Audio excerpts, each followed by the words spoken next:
and Community Build. And we know a thing or two in my office about Community Build because the former head of Community Build is now our deputy mayor of economic opportunity. And Brenda, you did a marvelous job leading this organization and queuing this up together with Council Member Marquise Harris Dawson and Robert Cicero, who is moving that forward now. Let's give a round of applause to Community Build, our partner in this project as well.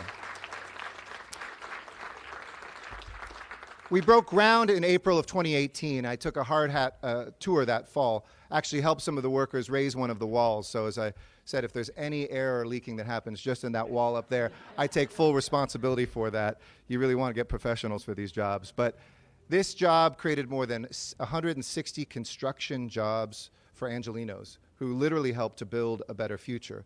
And now, because of their work, there are 46 permanent supportive housing units for young adults who have aged out of foster care, for veterans, for families with special needs who have been experiencing chronic homelessness. Think about it. Those are all, whether it's veterans who are coming back from war, and we've seen the longest war in American history fought in our lifetimes, whether we see folks who have had those special needs on the street and have been chronically homeless for a long time, or whether it is our youth that are aging out of the foster care system where we give them so many resources and then the moment they age out, they're left with nothing and no social network. There's another 14 units for extremely low-income families and individuals, and a center that's going to be operated by Community Build with educational and job resources and support, as well as healthcare right here for the community.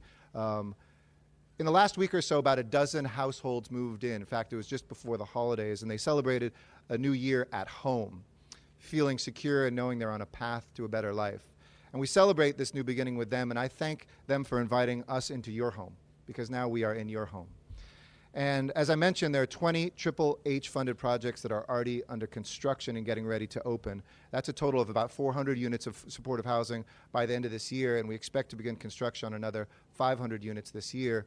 These are important, meaningful numbers, but we know what each of them represents: a story, a narrative, a struggle, the things, the challenges and hurdles that folks have overcome, who have suffered and who have struggled for too long. People like Jonathan and Leticia Katzin, who are here with us today. For 3 years, Jonathan and Leticia and their 5 children, who range in age from a toddler to 11-year-old, were without a home. Jonathan had serious back problems as a result from an injury he sustained in the Northridge earthquake, and he struggled to find work. Through it all, he and Leticia held the family together, kept their children in a safe, clean place and in school. They couch surfed briefly, stayed in shelters, stayed in motels, spent way too many nights in their car. They hit almost every single box of where folks experiencing homelessness reside. They'd stay near a hospital so they had access to the restroom. They'd visit parks to use the shower.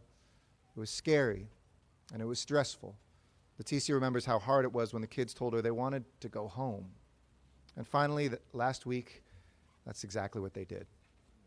Jonathan said it's been surreal to have a place of their own, with a fridge, a kitchen table, a shower, things that we take for granted every day we wake up. But they can feel what the value means to them and their family.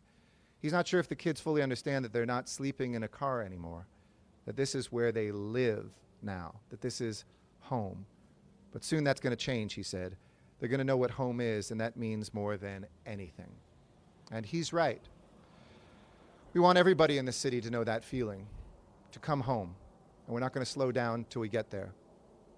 If we have each year doubled our capacity, and in many cases our funding, let 2020 be a year where we redouble that again, where we call on the most unlikely partners, whether they come from Washington, D.C., or those who have started to step up in places like Sacramento, and we say we have to stretch even further.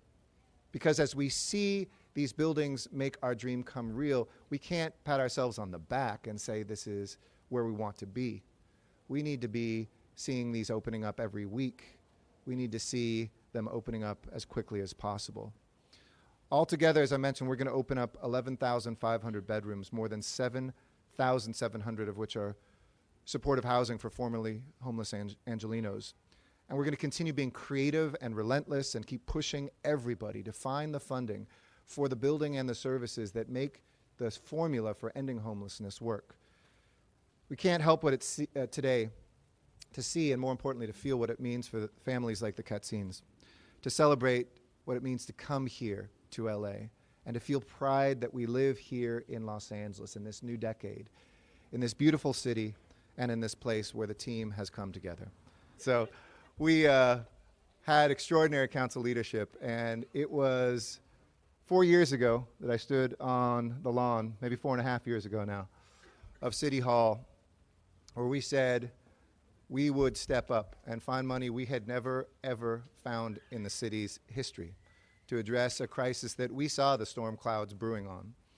And it was there that the president of the city council said we would find the money, and we pledged to find what has now been a 500-fold increase of city funding that goes into homelessness, out of our general fund, out of the voters' measure. And that wouldn't have happened without somebody who, if you know Herb Wesson, he doesn't try to bite off everything. He finds 2 or 3 things that he's extremely passionate about. And this is the one that I know. He said, sometimes you just do it because it's the right thing to do, knowing that you're not going to score political points. If anything, you get a lot of criticism. Second, that you might not see the end of the struggle when you start it. But without him, we literally would not be here today. We would not have had Measure H. And it was because of the leadership of this man. Please welcome Council President Emeritus Herb Wesson.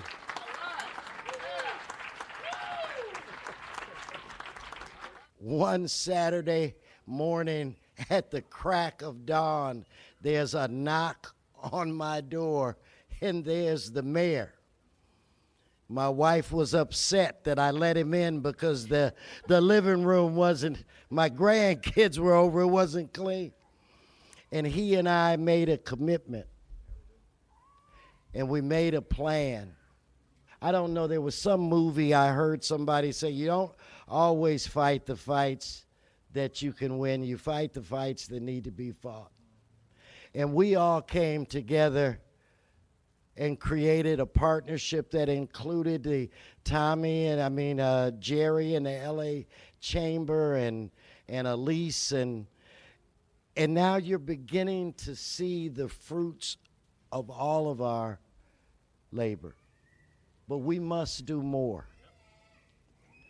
We need to build such support throughout the city of LA that when individuals that don't want us to build these kinds of facilities, we need to have such support that we can drown them out.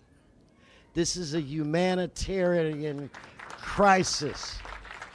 And it's time for us as a people to stand up, rise up like a giant tidal wave of hope and say enough is enough and protect our brothers and sisters that are on the street. So I'm just proud of this coalition, and I just want to remind all of us that we can and we must do more. We need to build facilities like this, and this is a fine facility other than that wall that the mayor put up.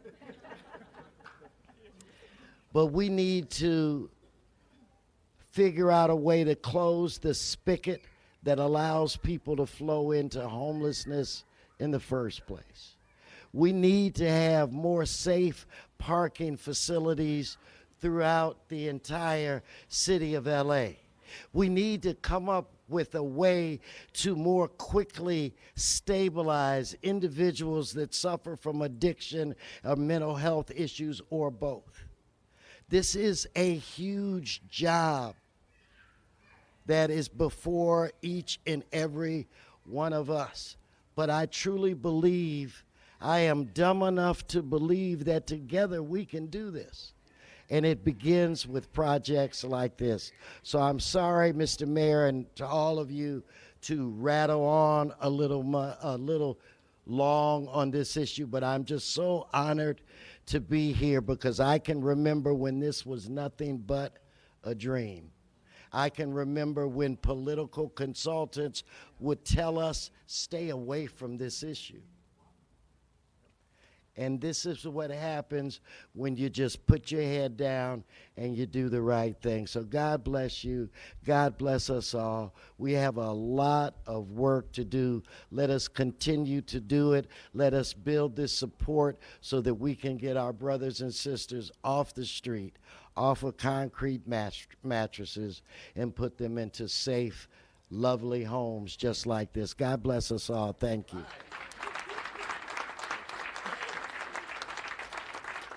Thank you so much, Herb. There's so many people to thank. I'm just going to feather in other folks while we're here, too. I want to thank HACLA. Doug Guthrie is here, and the commissioners that made this happen as well by stepping up and being a part of this. LAHSA I know Jacqueline Wagner is here, and the president of the board, Sarah Dussault, are here, and the LAHSA folks that do the daily work moving forward. I'll come back with some more. Oh, of course, Rushmore Cervantes and HSID and the entire team at our Housing Community Investment Department as well. I want to thank them. Next, I'd like to ask somebody who's been a convener for over a decade on homelessness in Los Angeles and who's helped bring this coalition together that culminated in Proposition HHH. And she has been an extraordinary leader in this city and somebody who was relentless in making sure this isn't just for a few of us to work on, but for 4 or 10 million of us to win. This fight to end homelessness has been led by one of our field marshals, the one, the only Elise Buick. Yeah.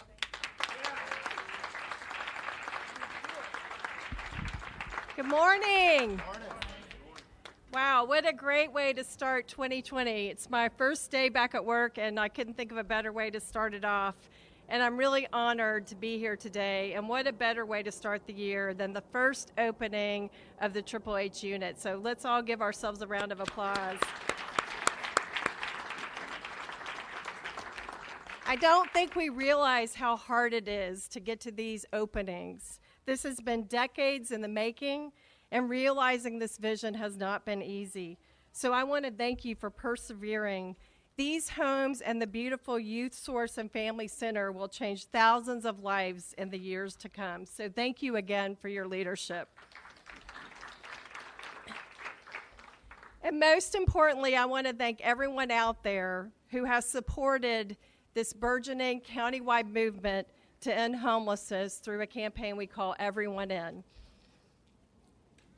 Yes, thank you. I want to thank our philanthropic partners, and I want to thank the business community, especially the Los Angeles Chamber, Jerry Newman, who is the co-chair of Home for Good for the past decade, and Maria Salinas. Not many business leaders would stay in this fight for a decade, so we thank the Chamber for their leadership. But I want to be clear about today. This is just the beginning.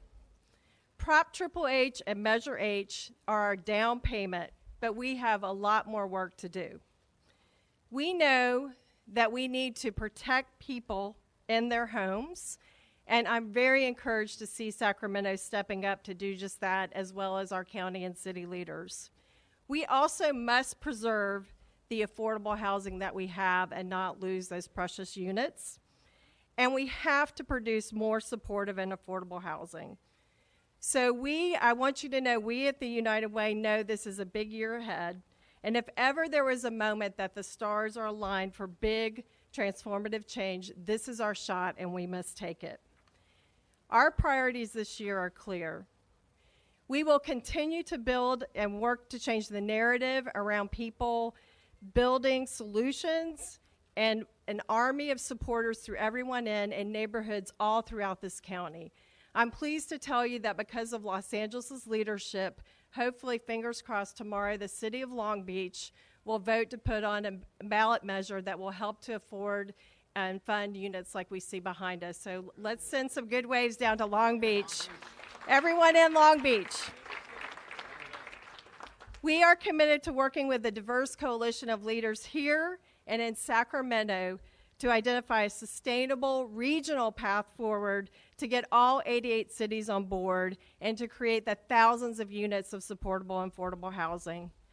And at the United Way, we will also begin to focus more on short-term solutions because we must bridge the gap between the trauma of homelessness and the stability of a home. But let us be encouraged today by the progress that we see. It's a reminder to all of us that a strong and diverse coalition gets results. We're proud to have worked with all of you today to make this day happen, and I'm very excited about the year ahead.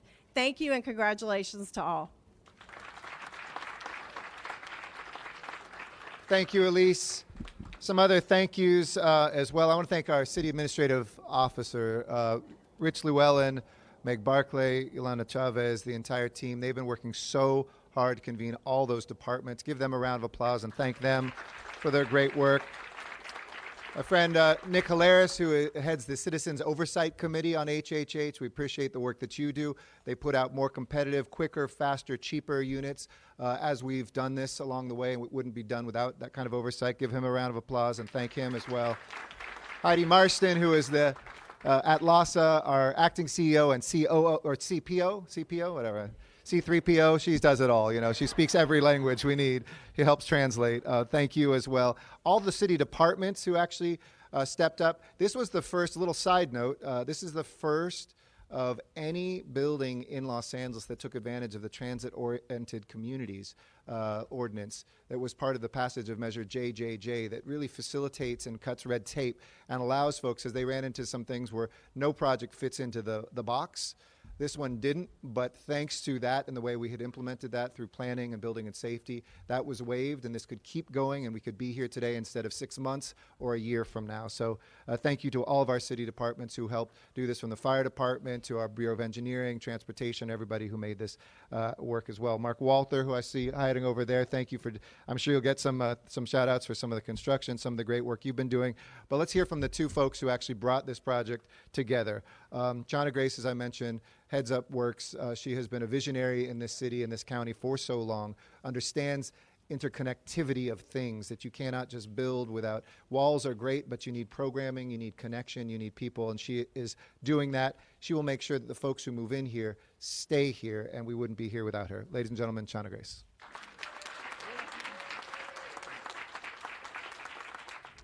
First, I want to thank all of the electives, but as you saw, it takes not one village, but many villages to make a home. And these buildings are homes.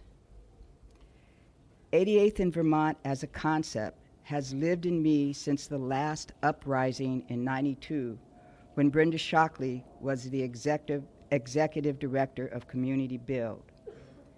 This beautiful housing and the 9,500 square foot youth and community center has, in my opinion, been far too long in coming. Yet today we celebrate that these buildings are here, thanks to the support of the mayor's office, HCID, the CAO's office, our county supervisor, and various other city departments, as well as a plethora of lenders, including CSH, CB&T, NEF, our LIHTC investor, as well as the applicable county and state agencies. Do you get it? It takes so much. This is not for the faint of heart, and we have a long way to go. As importantly, we would not be here without the efforts of businesses like UCB, general contractor, Tomco Wall, architects, and a plethora of other construction-related entities like Andrew Weissman and his construction management. I would be remiss if I didn't mention Yoko Tsukioka from Works.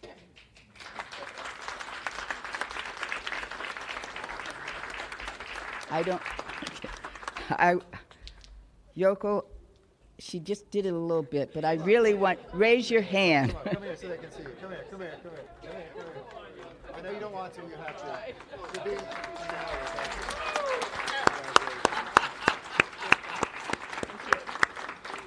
Yoko knows every nook and cranny of these buildings, and she is a much more patient, dedicated hurdle jumper than I am. Thank you so much, Yoko.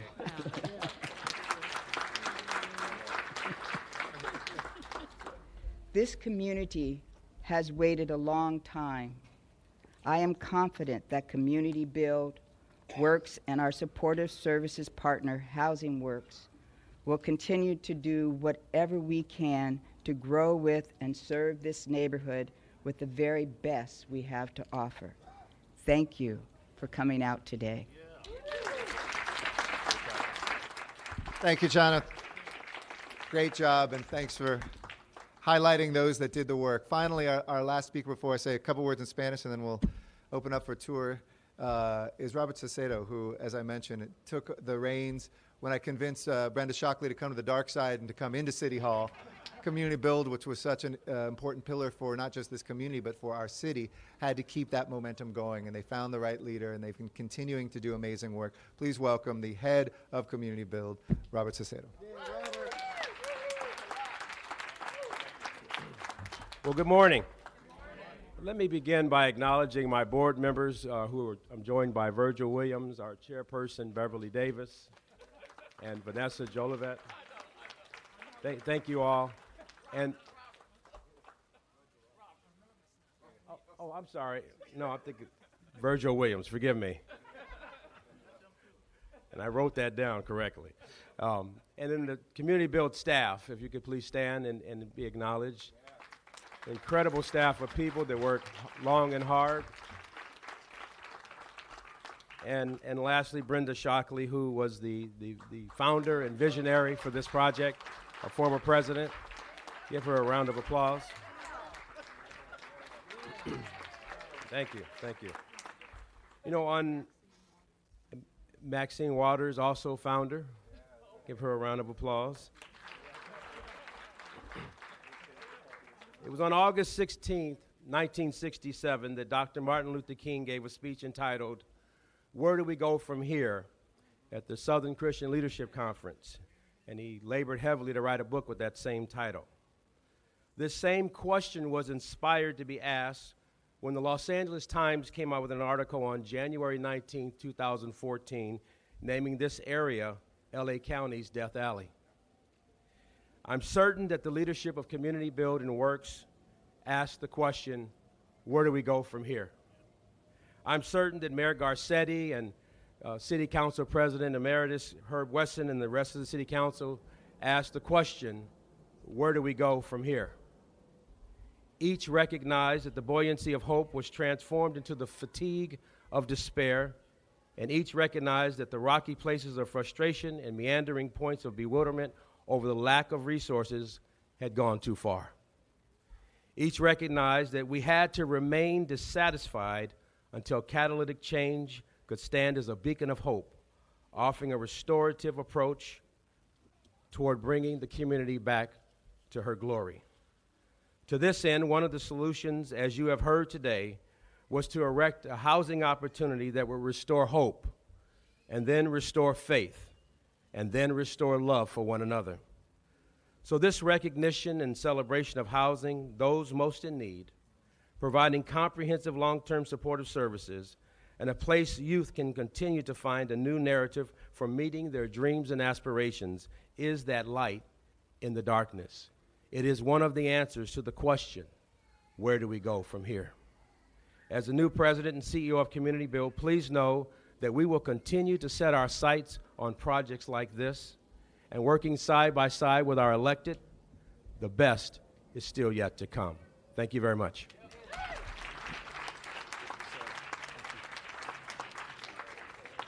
Beautifully said. I also want to give shouts out to other folks from the Oversight Committee for HHH that are here. These are civilians who volunteer their time. Tanua Thrush. I want to thank Amelia Washington and Michael Lenz as well. Give them a round of applause and thank them too. Finally, I want to thank our Deputy Mayor for City Homelessness Initiatives, Mochi, Christina Miller and her team, Ben, Amy, HHH team, past and future. You guys made this all happen too, so thank you, and give them a round of applause. And with that, congratulations. Let's make 2020 a year of making a difference. I want to thank, again, family, for sharing your story. There, as you can hear, one of the kids is a little bit under the weather. There's been a bug going around everywhere in Los Angeles. I know that. But I want to thank them again for opening up. So let's give Satine another round of applause. And welcome home, guys. With that, we'll see you at the next opening.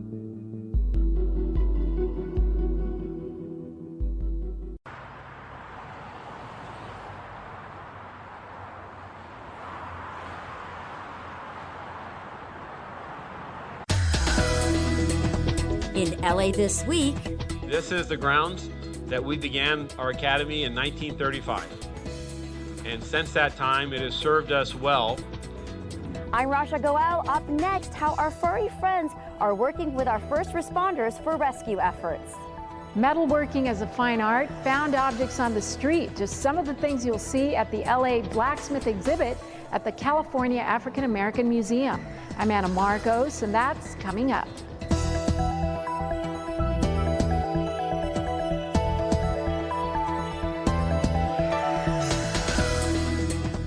hey everyone, I'm Rasha Goel. Here's what's happening in LA this week. The LA waterfront is getting a facelift, and Councilmember Joe Buscaino was among the first to grab a shovel. The long-awaited groundbreaking for the San Pedro Promenade and Town Square gets underway. Check it out.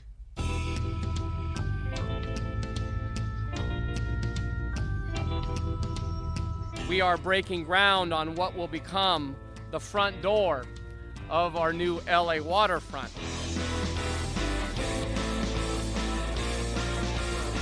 We are bringing investment to our LA waterfront, a true public-private partnership. We got the port investing in the infrastructure on the promenade that's going to bring the people closer to the waterline and experience the international trade right before their eyes.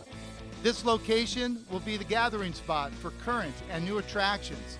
It will connect our historic downtown and newly established Little Italy, and will be a catalyst to create much-needed jobs.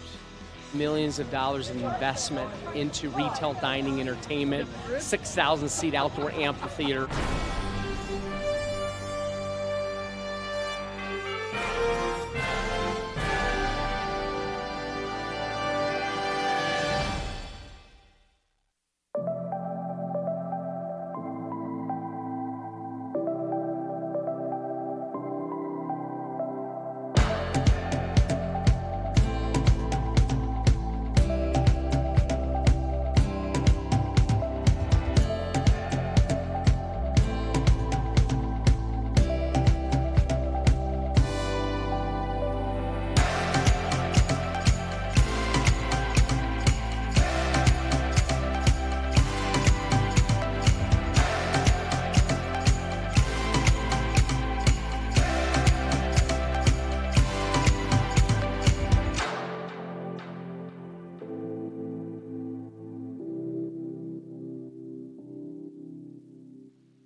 Good morning.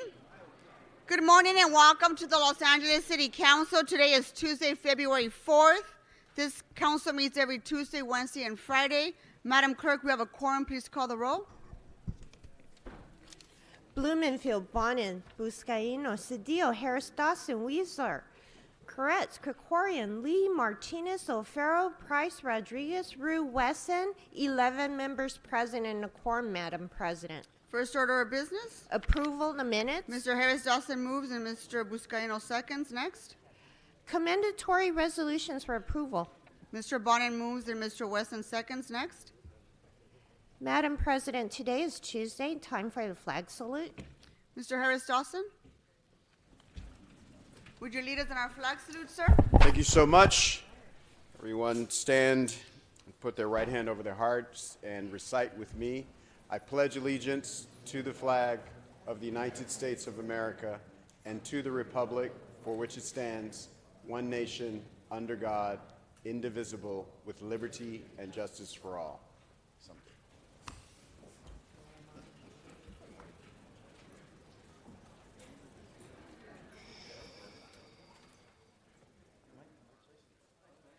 Okay, Madam Clerk, let's run through the agenda.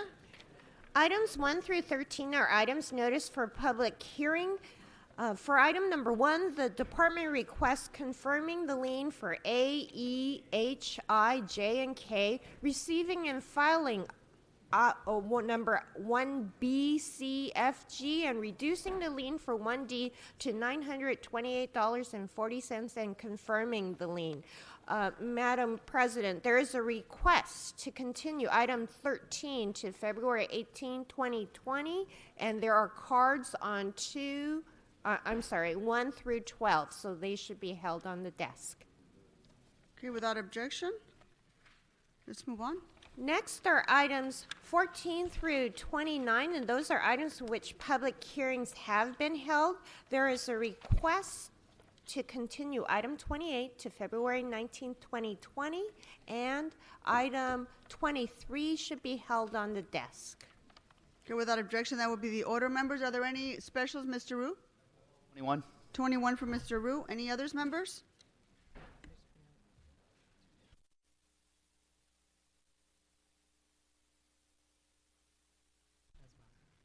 Okay, Madam Clerk, there's also been a request to hold item 15 and 23 on the desk? 24, I'm sorry.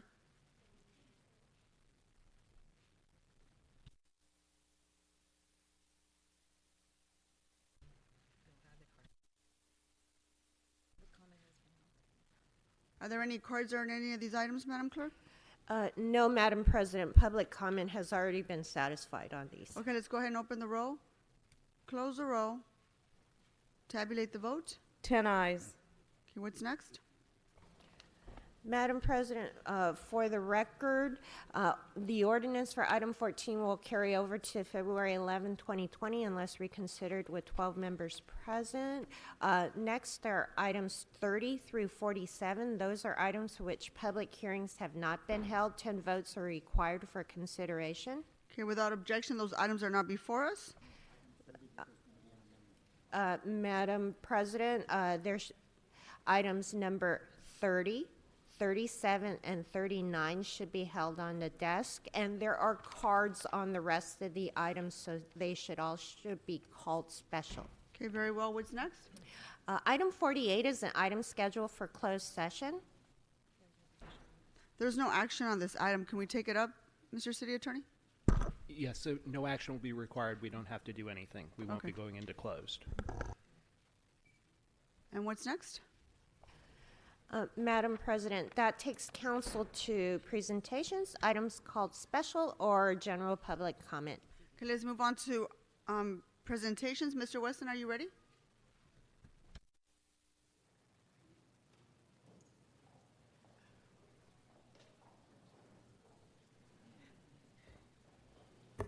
Madam President, I'm always ready.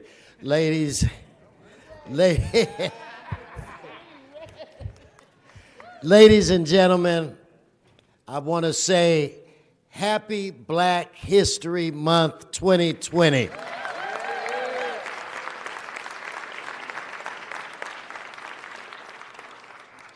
I would like to ask some of our special guests to kind of come up and stand around me here and have my back.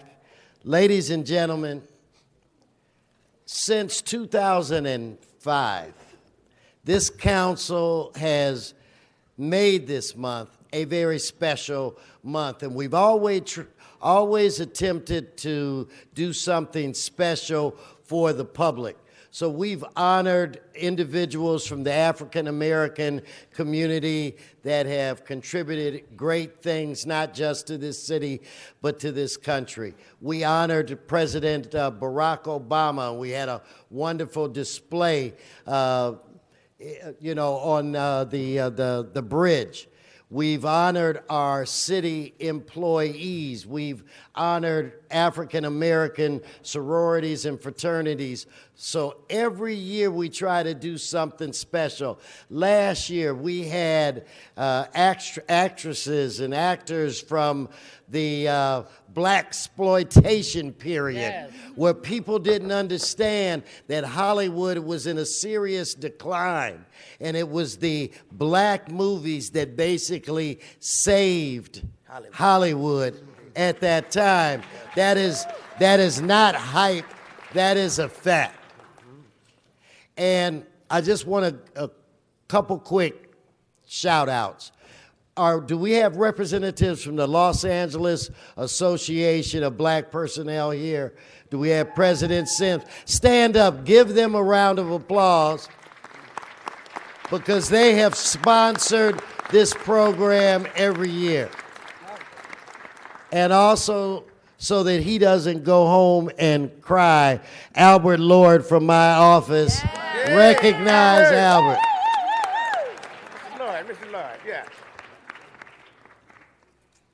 This year, we present to you Wow. Yeah, I knew this was going to be tough. This year, I present to you some of the greatest comedians that the world has ever seen. This is about black stand-up comics and actors and producers. Give them a round of applause.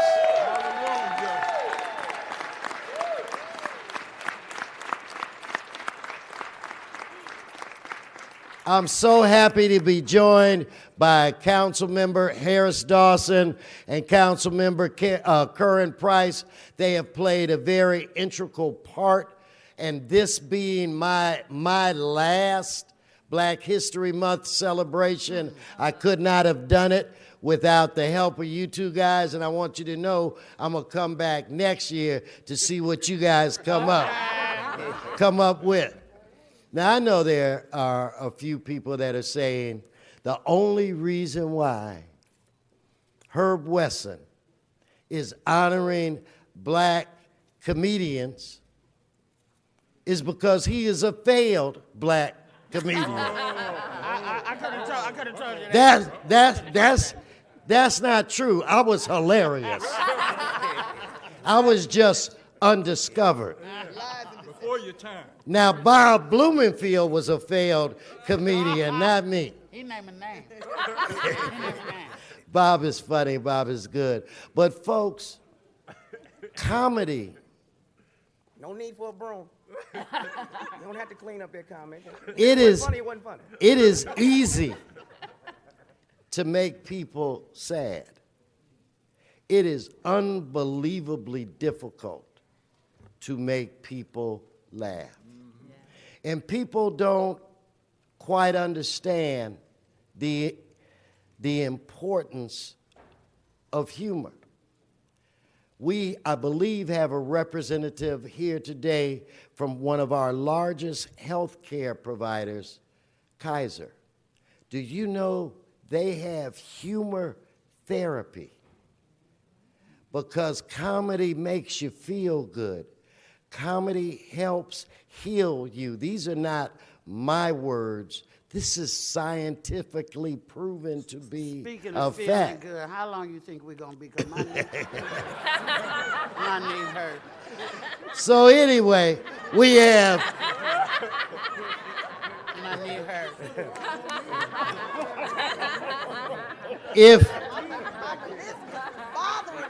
if your knee hurts, Eddie Griffin will hold you up as long as you need to be held. That's the truth. But anyway, this is a great celebration for some great people who have done some phenomenal things, not just for this country, but the world. So at this point, we're going to roll a video. Albert, you're going to come roll off all the names. Let's roll the video. And we're going to go sit back where we were sitting. You can sit. You can sit, right? Stand up for the video? Dang. No, you sit down, darling.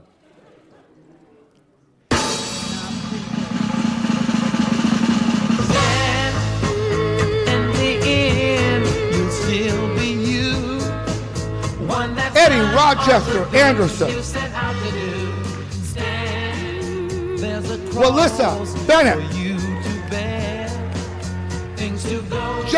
Anthony Brown. Dominique DePrima. Dick Gregory.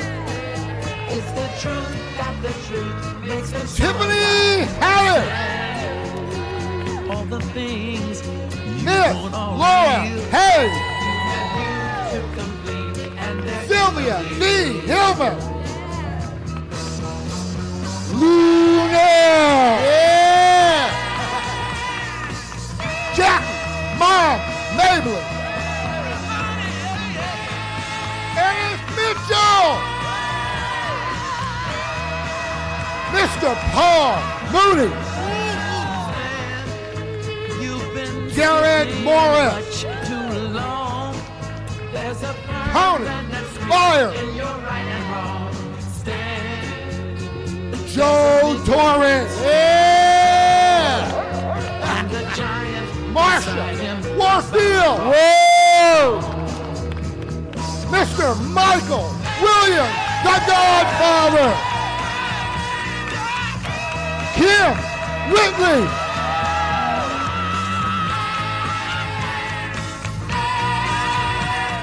Ladies and gentlemen, Marquise Harris Dawson. All right, another big round of applause for Councilmember Herb Wesson for leading the way in great presentations. He creates the standard for all of us, and there's no better topic than the folks who make us laugh and bring joy into our heart. It's my job to bring up our first honoree. She has more than 20 years' experience as an award-winning writer, community, and celebrity publicist. She's used her communication skills to help celebrities, media outlets, nonprofit organizations, and businesses achieve their marketing goals. Next week, she is a part of the team that will lead the communications for the Great Pan-African Film Festival in the 8th and 10th Council Districts. One more time for the Pan-African Film Festival. It's the largest Black film festival held anywhere in the world in our own city. Let's bring to the stage with a big Los Angeles welcome, Walisa Bennett.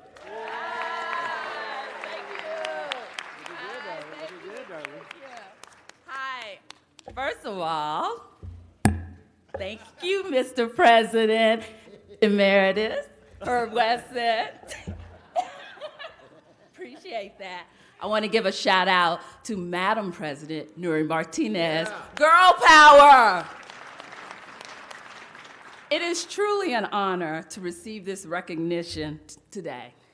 I came to Los Angeles in 2001. I built my business from scratch, sweat, tears. I survived. I flourished in this town thanks to the support of my family and a little rent money that they had to send along the way sometime.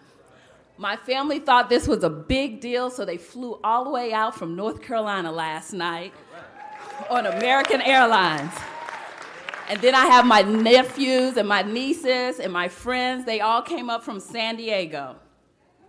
I want to thank my friends, my colleagues who came out to support me today because they thought it was a big deal for me to be here. And I got a lot of work to do. I can't imagine the emails I'm going to have. 19 years ago, I left North Carolina to pursue a more creative lifestyle. Plus, in North Carolina, I was a bit of an oddball. But then I came out to LA, and I'm not such an oddball after all. As a publicist, I work to make people famous and keep people famous. But the most rewarding work is when I can bring my talents to the community, especially districts 8, 9, 10, working with clients like the Leimert Park Book Fair and the Pan-African Film Festival. I do this for the culture.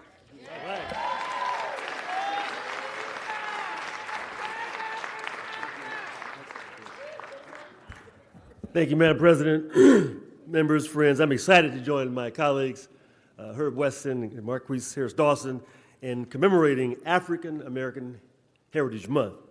This very special exhibit, entitled Stand Up, The Art and Politics of Comedy, will examine comedy's influence on culture, entertainment, and politics. We will peel back the curtain with firsthand accounts from Black comedians, writers, producers, and club owners. These provocateurs challenged the status quo and fought for the inclusion of Black diaspora, ultimately redefining the art of comedy. Through their talent, they pushed the limits of social consciousness, elevating African Americans from hapless comic relief to being trailblazers in the industry. So today it's my honor to present two trailblazers, two club owners and producers in comedy. Ennis Mitchell of the Comedy Union and Michael E. Williams of the Comedy Act Theater. Because of their willingness to challenge the status quo, they influenced the landscape of Black comedy in Los Angeles and beyond.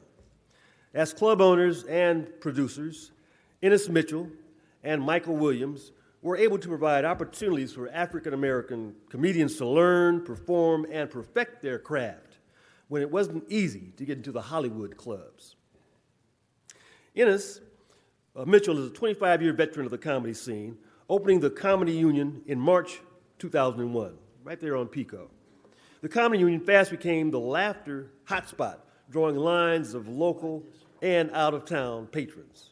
Yes, Mr. West, it is in your district. It is in your district. But the fans came from all over. It became a rich buzz that the television world quickly became calling and hosted events such as Who's Got Jokes starring Bill Bellamy, Comic View, HBO's Def Comedy Jam, and many others. Taking pride in its hip, warm, and intimate atmosphere, the Comedy Union has built a local core of audience that has sold out shows weekly. The Comedy Union showcases comedy greats such as George Wallace, Damon Winans, Harlan Williams, Chris Tucker, Kevin Hart, Mike Epps, and more.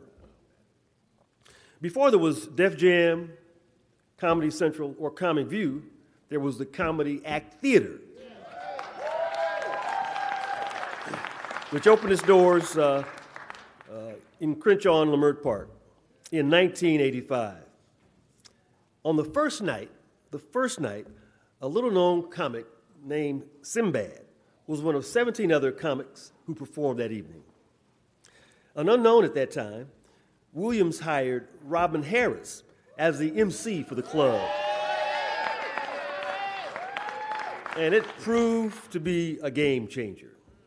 Harris rose to national recognition through his Bebe Kids routine and was the MC until his untimely death in 1990.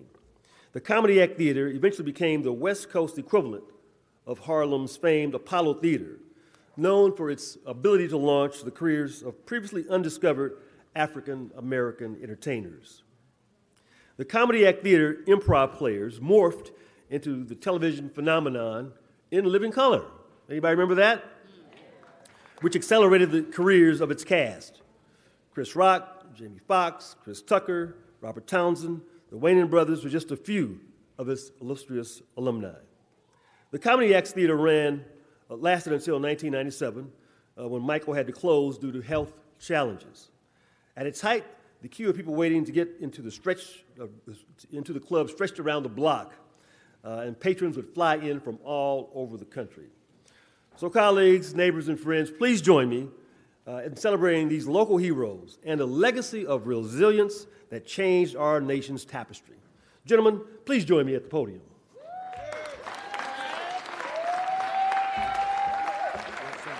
All right. Oh, I guess it's me. Many of you here really don't understand why we truly are here. Michael Williams. Yes. In 1985, March 1985, I came up with the idea of what would it be like if it was all black, meaning what would it be like if we had our own comedy club, our own comedians within our own community. That's where the genesis, that's where the cosmic black hole of black comedy originated. And to this day, I really have to tip my hat to all the talent that is in here. And not just the talent, but the writers, the producers, the directors, the casting agents. That whole black comedy industry is what is really why we're here today.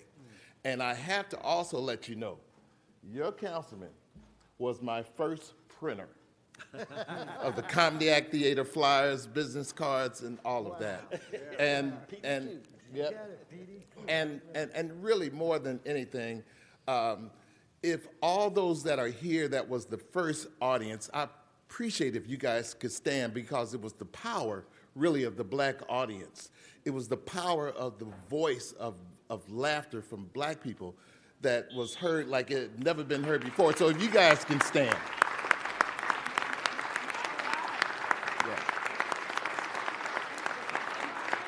You too.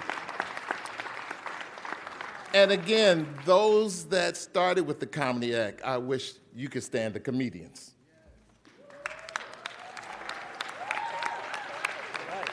Yeah. So I was told I had a minute. I need 10, but I'm just going to close with this. I thank you, Councilman, for the honor. I thank you, Councilman, for the honor, the city of Los Angeles. It was 35 years ago, and it's taken 35 years to get this recognition. I appreciate it. Love the city. This is my Audubon Junior High School alumni. I went to Crenshaw High, and thank you. Thank you very much. All right. Yes, sir. Dennis?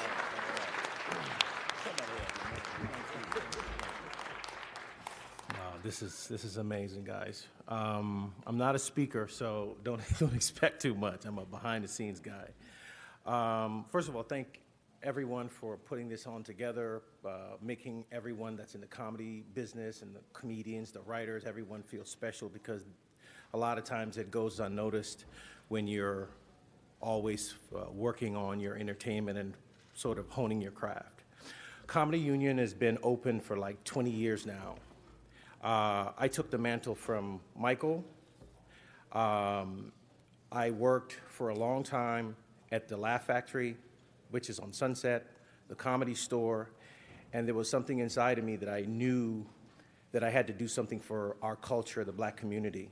There was no comedy club at that time that dealt with African American comics on a nightly basis. So for me, there was something that I had to do. I had the experience, I had the know-how, so all I needed to do was sort of collect the team, which I did do.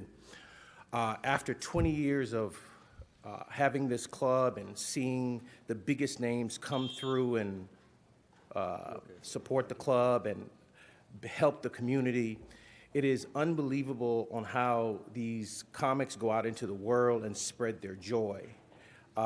One of the things for me having this club is every night when we have a show, I walk into the stage, into the audience, and I just feel the laughter wash over me.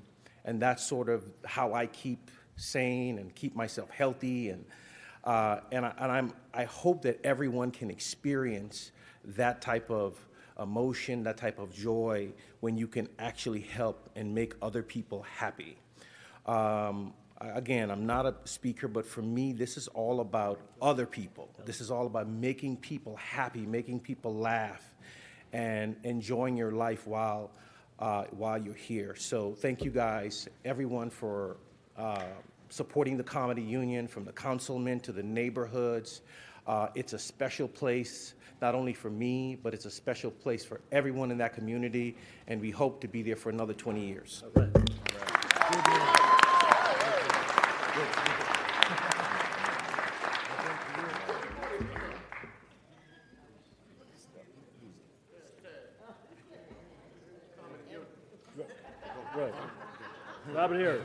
Robin Harris Jr., his son. Is with us. How you guys doing today?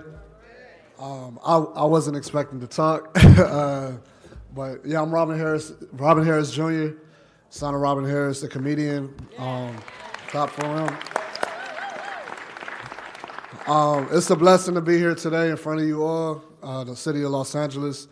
It's just to give you a brief insight about myself. I didn't get a chance to meet my dad. He passed away 6 months before I was born. I don't say that, to kill the mood or anything like that, but to see about 30 years later, to see, he's a part of this historical moment is a blessing, and it's something that means dear to me. I'm just grateful to be here, with a lot of legendary comedians, a lot of these great, people up here, and a lot of you all. It's just a blessing, and I thank you again.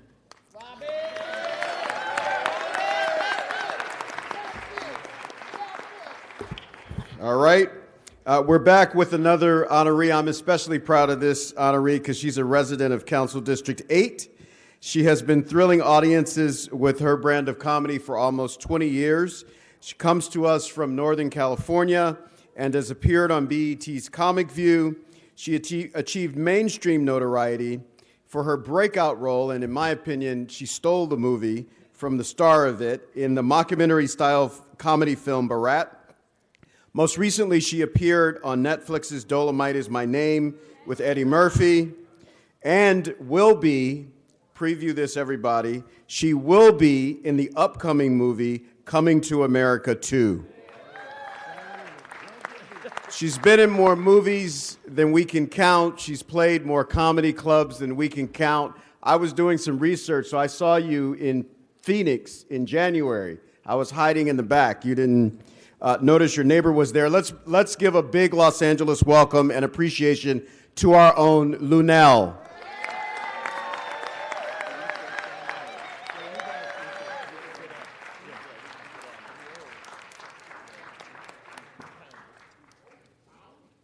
We are all Luenell.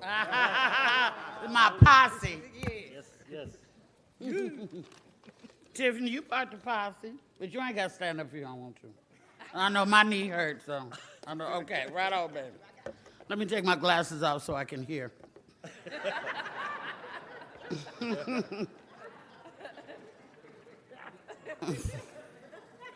First of all, I would like to thank the Los Angeles City Councilman, Presidente Emerite Herb Wesson, Pimp Herb Wesson.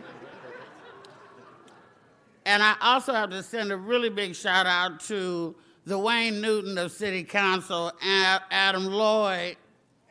Albert Lloyd. Lord. Let me put my glasses on so I can hear. Albert Lloyd, right? Yes. Yeah, he's the Wayne Newton of City Council. He has been running through here and really trying to make us feel at home and everything like that. Quite the host. Now, there's some noises been happening here in City Council that I'm not familiar with from the Crenshaw District. What is that thing? What is all that beeping? Huh? Hurry up. I know you didn't say that to me. No, that's you. Price is right. Okay. You must want to rumble up here in City Council today. You trying to go viral. Okay. This is really great, though, to be happening during Black History Month, and it's indeed an honor to receive this award from someone who's also, history-making trailblazer. You guys up in here doing amazing stuff for us. We would have never, I must say, I think I got to speak for all of us. We never saw this coming. We didn't think anything like this would ever happen for Black comedians in Los Angeles, because oftentimes we're out there working our butt off, but we feel invisible. Like, maybe the people are riding with us, but the executives and other people don't, we feel like they don't pay attention to us. This is dispelling that today. The breakfast was great. Could have cooked them potatoes a little bit longer. But I did appreciate the effort with the onions and the bell peppers. That was on here. We like that. And whoever put grits on the menu, you deserve a raise. Thank you. It was all, they got grits? What? Marsha Warfield and myself are the only two black women to have a residency doing stand-up in Las Vegas, Nevada right now. Marsha being at the Stratosphere, myself being at Kimball's Comedy Club. I say that not to floss, but to say that the times they are a-changing. And the fact that we're in here, the fact that Jimmy Kimmel could have had any white boy in America and has my black self as a representative for his club in a residency, I know that I've come a mighty, mighty long way to stand here today. I think, where's Cesar Chavez Boulevard? Twin Towers, I did a little stint over there at your lovely correctional facility, Twin Towers. And I've come a mighty long way.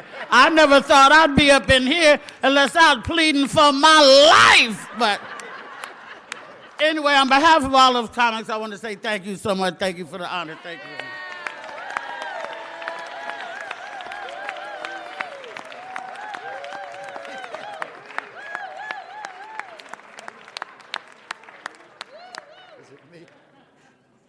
Let's give him one more round of applause.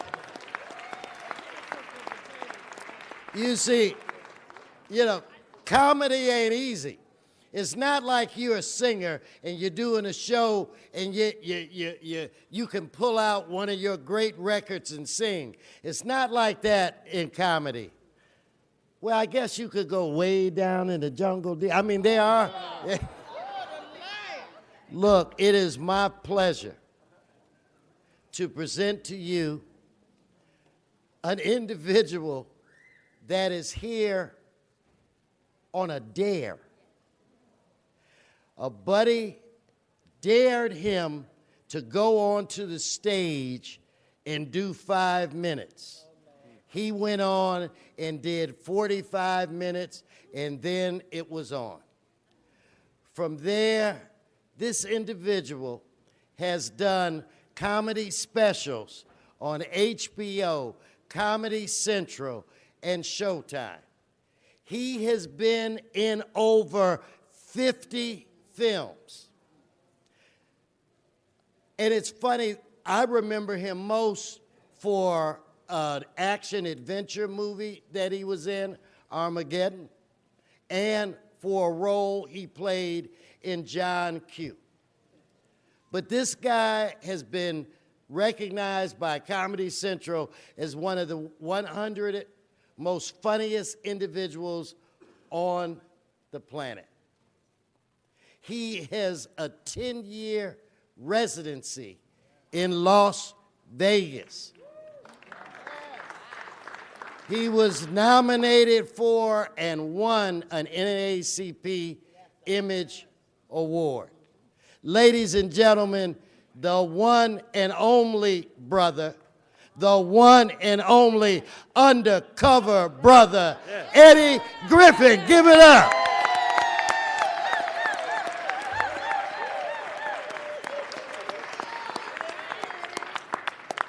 Well, we're gathered here today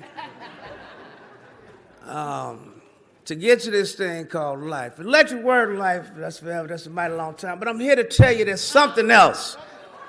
And that something else is humor, comedy. See, comedy saved my life. I used to be homeless down here.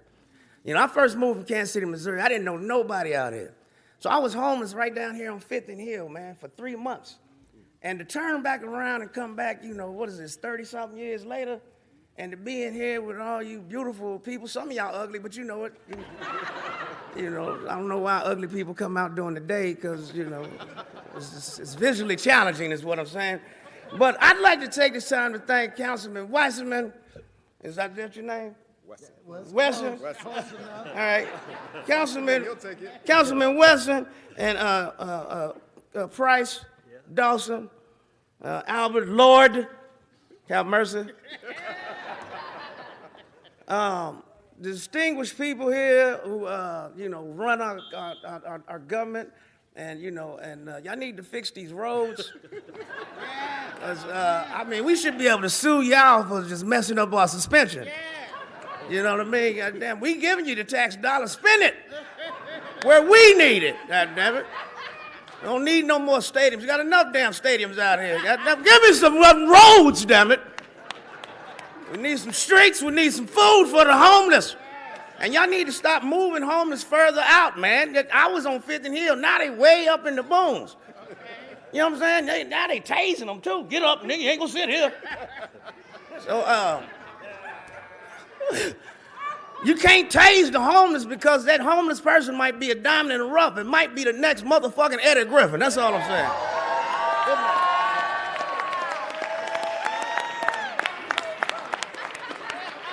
All righty then.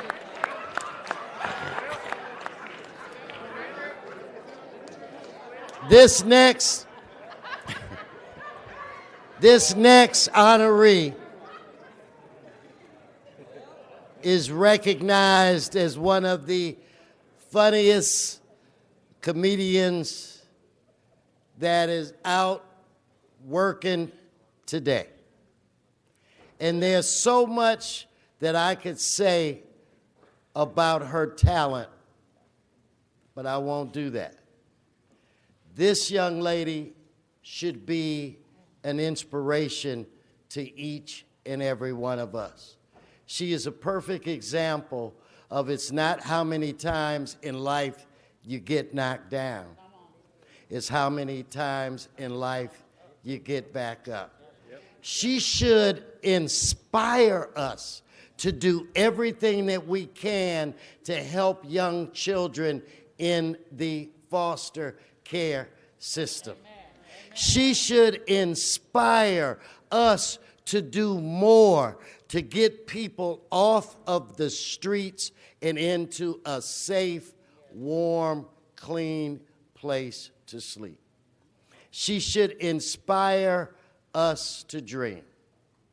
So what I have done, because I don't feel that I am the best person to introduce her, I have brought in a very special person to introduce our next awardee. So if I could have Miss Haddish, if you could come up here with me. Ladies and gentlemen, to present to you Tiffany Haddish, I'm going to give you Tiffany Haddish. I remember this. Well, good morning, everyone. I've always looked forward to the day where I stand in front of a room full of people in suits and not be on trial. This is beautiful.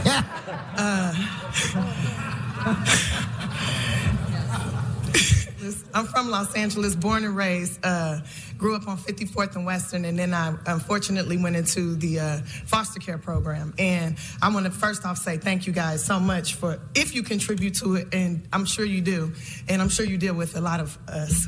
And I'm glad to say I'm an alumni from that, and I came out pretty good. My social worker, Colita Lewis, if you out there, girl, I miss you. Come back to social working because you did a good job.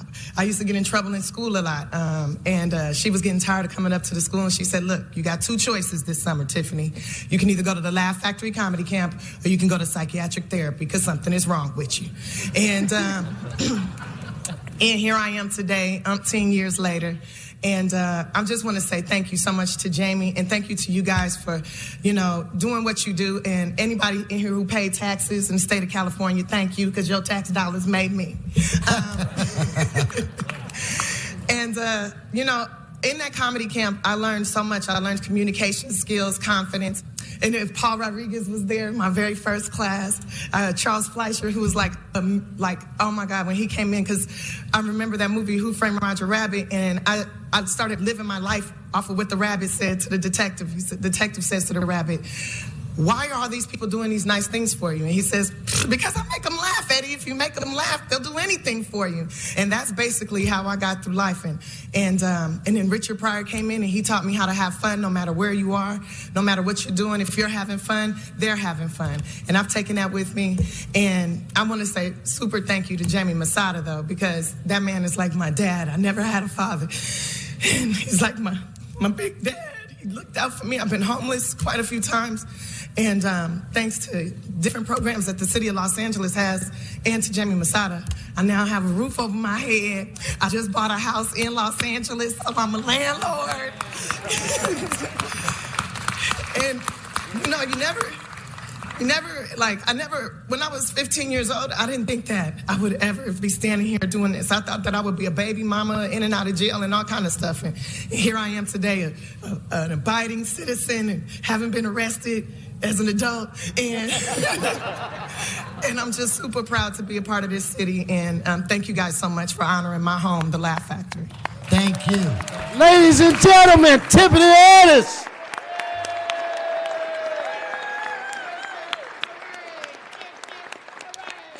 Oh, Farrah, what up? It's good to be back. I was basically going to do that same exact speech. But I was going to change from the Laugh Factory to just comedy. This time around, okay, so, dang, I was going to do that same thing. Now, actually, it's been, a year and a half, 2 years since that? 3? That was 5 years ago? I should have known off of that hairdo. That was a long time ago, and that's when I first bought my first house, and since then I've bought several other properties, and I would love to get in business with the city of Los Angeles and maybe start putting some foster youth in those homes. Not even maybe. I'm going to do that. That's going to be done, and y'all going to pay for it. And we going to save these kids because I feel like the children are our future, like Whitney Houston said. And I was a child, and here I am in the future now, and I've done a lot of awesome things, and I'm not going to brag on that. I'm going to brag on how, no, you can do it for me, sir. I'm going to brag on comedy and how it has really helped me to navigate through all the ups and downs that life gives you. People find different ways to deal with situations. Sometimes they drink, sometimes they smoke weed. Thank you for letting weed be legal. Sometimes they go to church, you pray, you do sports, you exercise. People do different things to handle difficulties. I personally like to laugh. I like to figure out, okay, this is the problem. What's funny about this problem? And maybe through laughing and trying to like use your emotional compass, you can figure out how to solve the problem. And being able to do that with a group of people, with people that look different than you, the people that might think different than you, but at the same time, they all, like all people, we want to have joy. I think every single human being wants to have joy in their life, and maybe they go about it the wrong way sometimes, and sometimes they go about it the right way. But at the end of the day, we all want to be happy. If I meet anybody that says, I don't want to be happy, I'm like, you lying. You just don't know how to be. And maybe I can help, and maybe I can't. But at the end of the day, I'm just super grateful for the opportunity to be standing here again. And I'm super grateful that you guys are like listening. This is a chance for me to say something that could change someone's life. And I don't know what that is. But But I'm grateful to these council members that asked me to come in. You know, I still live in South Central Los Angeles. I'm excited about the Taste of Soul that's coming up, because this time I make sure on my calendar I'm there for it, because I bought my house like right off of Crenshaw just so I could go to the Taste of Soul. Because I remember when I was younger going to the Taste of Soul, that's where the handsome men with jobs would be, because they like to eat. And there's food there, and I love food. Maybe we should talk about me opening a restaurant. Guys, help me out here, council members. I want to be a businesswoman in this city. I've already started by doing comedy and bringing joy, and I like to bring opportunity to the people, and not just to myself, but to everyone around me. And when I say that, I mean that, and I'm going to be presenting things to y'all. Basically, I'm here to just get the door open and get the ball rolling, because I'm buying these properties, so I don't have to pay that much taxes. And Why y'all don't ever send birthday cards or thank you cards when I pay my taxes? That's a question I'd like to propose to the council. I think we should start sending thank you cards to people that pay more than 6 figures in taxes. Since I work real hard and yeah. I want a birthday card or a thank you card. It'd be nice. It'd make me pay my taxes even earlier and on time. If we could get a thank you note, I'm telling you, people would pay their money up quick if they got a little form, a little act of appreciation. It ain't nothing to send an email. You know everybody email address you the government. You can send a thank you in an email. That's cheap.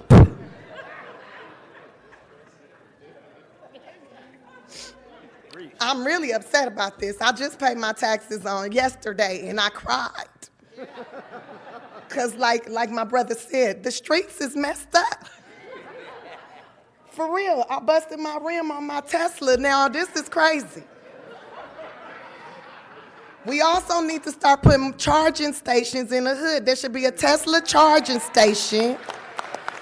Y'all talk about y'all want us to be green. You know, I bought a house in Lafayette Square 2 years ago. I can't move in the dang house because it's sinking into the ground because somebody on the council who's in charge of historical homes. No, okay, I'm just putting everything out there so we can talk later, guys. I need your help, and if you help me, I'll help you. I got 5 million followers. Who trying to come up? Who trying to come up? Help me, help you. Okay? And most of them are in Los Angeles, okay? Yeah, that's all I got to say. I only got a minute, and I think that was a minute and 33 or maybe 2. So I'm out. I'm Tiffany Haddish. Thank you. Let's give them all one more big round of applause. Thank you, Madam President, for allowing us to just have some fun as we kick off today. We're going to now all go, Mr. Price, Harris Dawson, and I, and all of our comedic friends to the bridge where they'll receive their resolutions and look at the bridge display, which we invite each and every one of you to come see. So anyway, thank you so very much. Again, happy Black History Month 2020. Thank you for having us today.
Sergeants, if you can please help me clear out the middle aisle. We got to continue our meeting.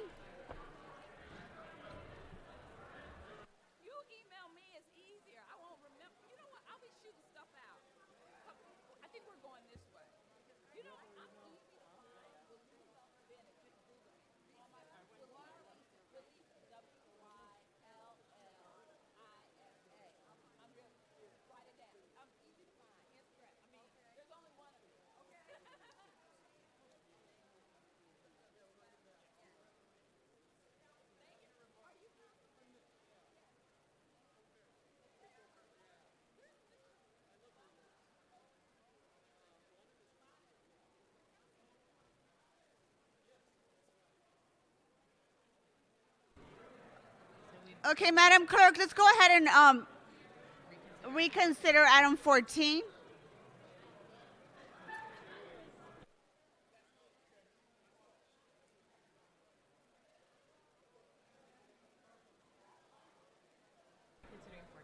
Okay, members, we're reconsidering item 14. Let's open that item for reconsideration. Let's open the roll. Close the roll and tabulate the vote. 14 ayes. Okay, that item is now before us. Let's open the roll. Close the roll and tabulate the vote. 14 ayes. Okay, thank you.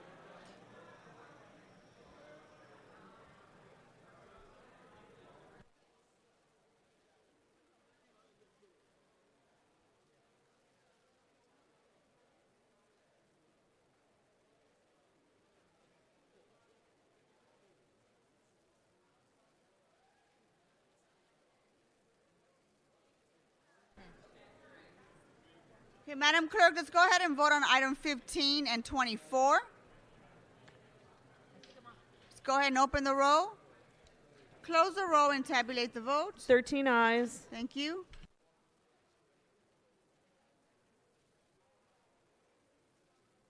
Okay, Mr. O'Farrell, are you ready for your presentation, sir?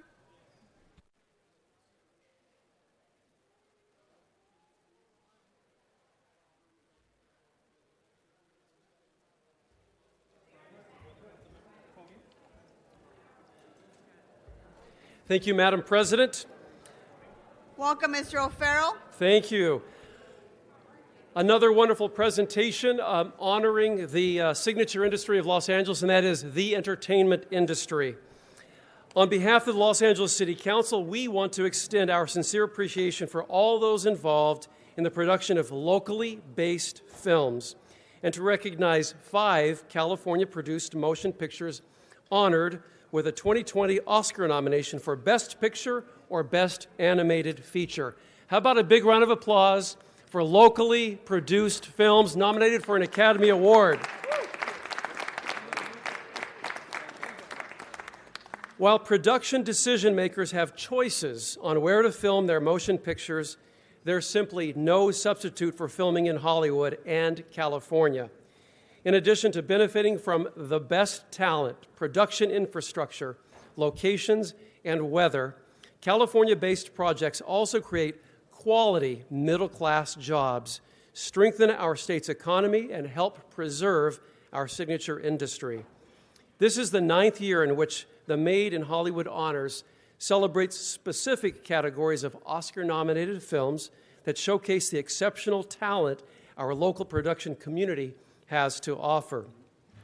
The first Made in Hollywood Honors were awarded in 2012, after the program was established in 2011 by former council member Tom LaBonge to raise awareness about the films and television productions produced in the greater Los Angeles area and throughout California. And if you all remember, 2012 was the nadir of how the industry had left the city.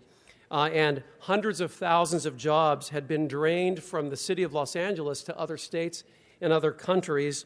And in comes in 2014 AB 1839, which was an assembly bill that created a middle-class tax incentive to help bring production back. Now that has had a very, very positive effect on Los Angeles' filming profile. And that bill has continued for another couple of years, but it's a reminder that this industry could suffer setbacks just like we had in 2012. So we know that this council and this city leadership is committed with our local state delegation to make sure that our signature industry stays right here in Los Angeles. I would like to thank my colleagues on the City Council for their continued support on the Made in Hollywood Honors program and your support for the film and television industry, which is a critical and significant employment sector for our region. It also keeps families together in the industry.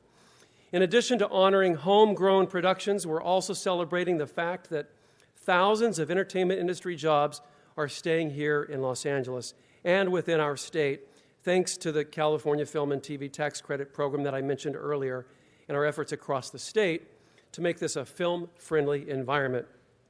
The California Film Commission reports that over the last 4 fiscal years, the California Film and TV Credit Program has generated nearly $8.4 billion in direct in-state spending.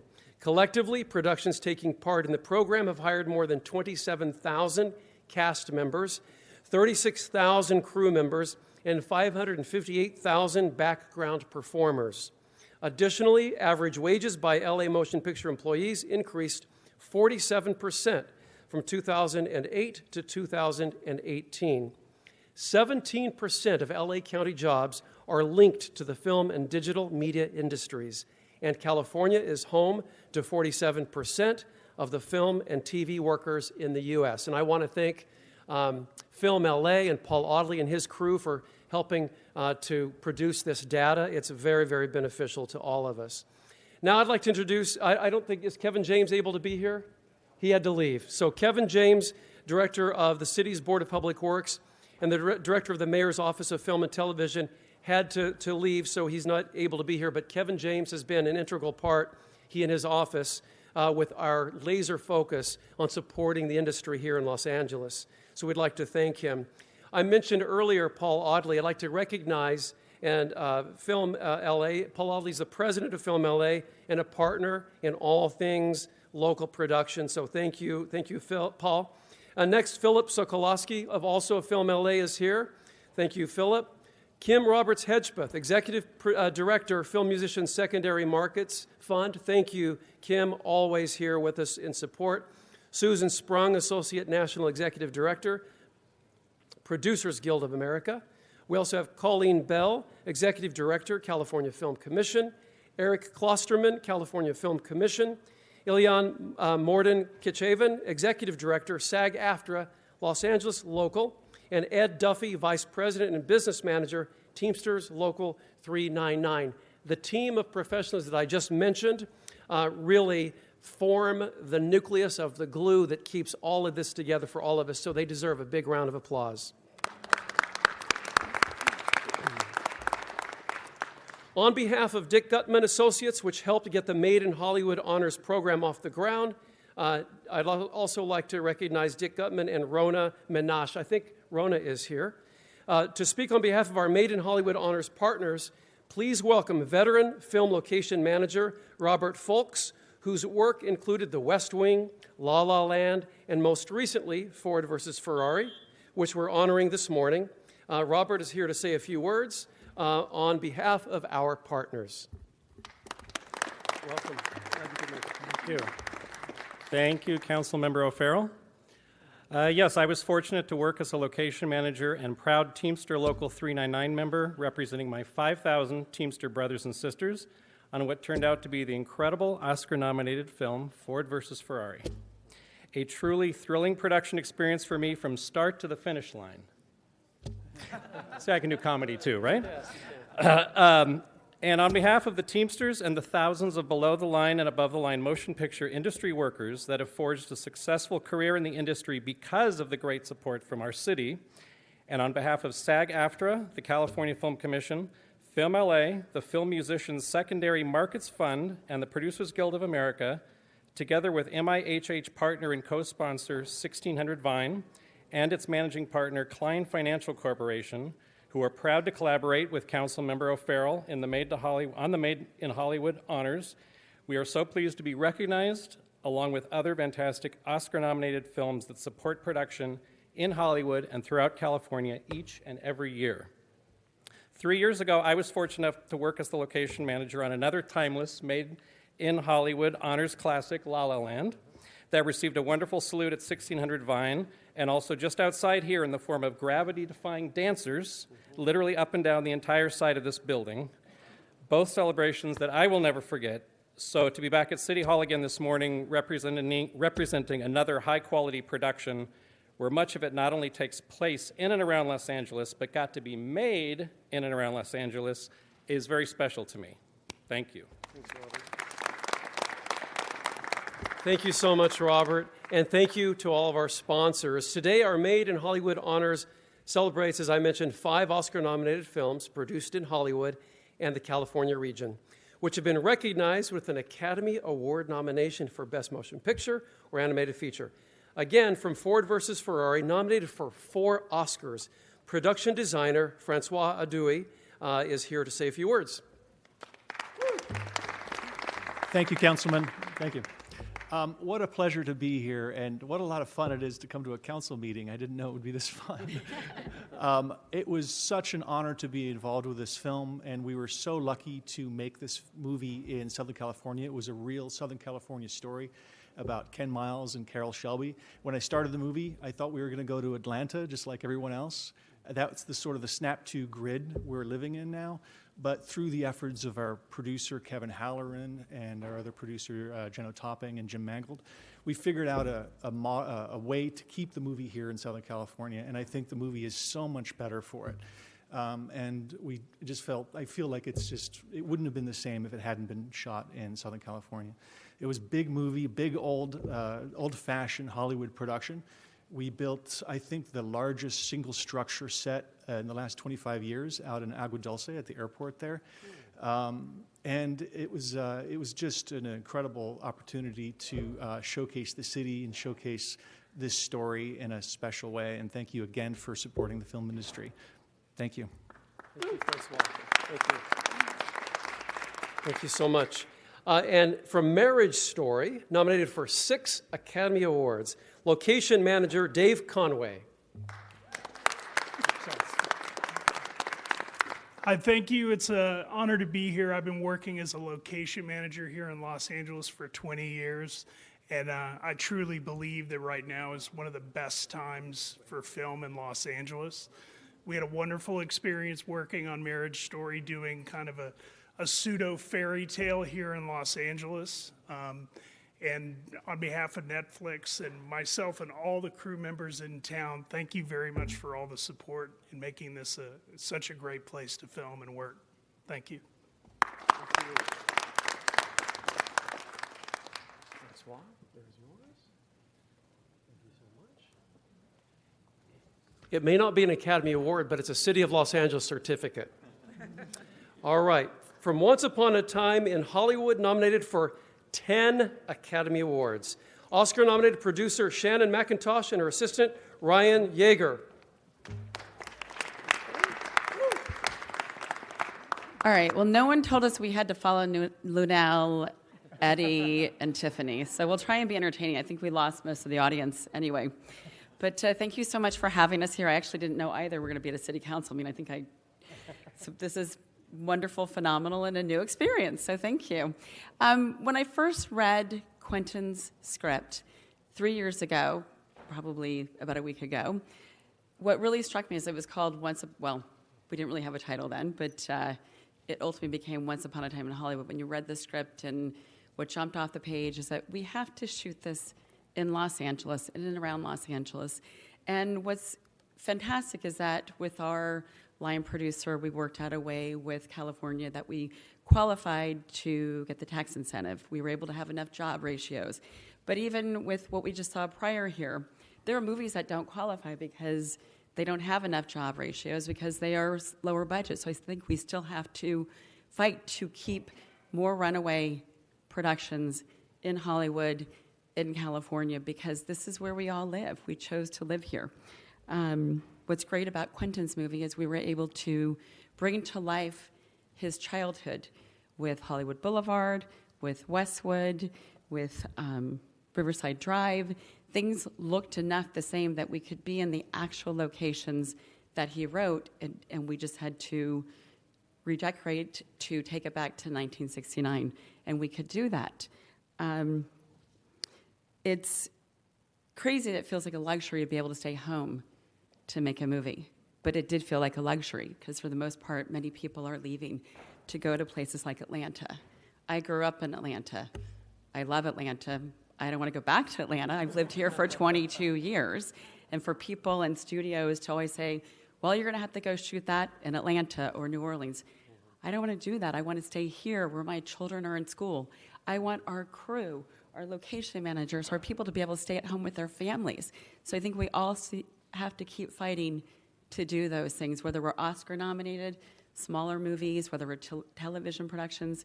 We need to do that. And it's wonderful that we're all acknowledged and we have Oscar-nominated movies, and we should keep acknowledging all the rest of those. And let's stay in LA because we love LA. Yes.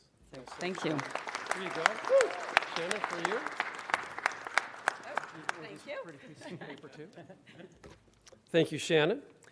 From Toy Story 4, nominated for 2 Academy Awards, Supervising Technical Director Bob Moyer, and here he is.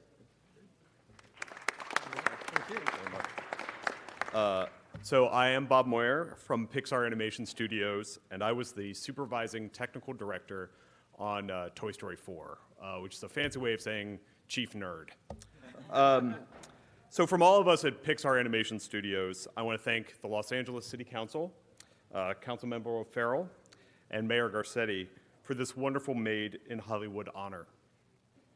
While Pixar isn't based in Hollywood, we are a part of the Walt Disney Company with studios in Burbank, and we work frequently here in Los Angeles, recording the wonderful local voice talent, and of course scoring all the beautiful music to all of our wonderful films. Of course, we're also thrilled to be living and working in California ourselves and telling stories that are embraced by the world. It's a true honor to be included among all these films today, and I look forward to bringing this award back to our campus in Emeryville, California, sharing this with everyone who put their heart and soul into creating Woody, Buzz, Bo, Forky, and all the Toy Story films. Thank you very much. Thank you.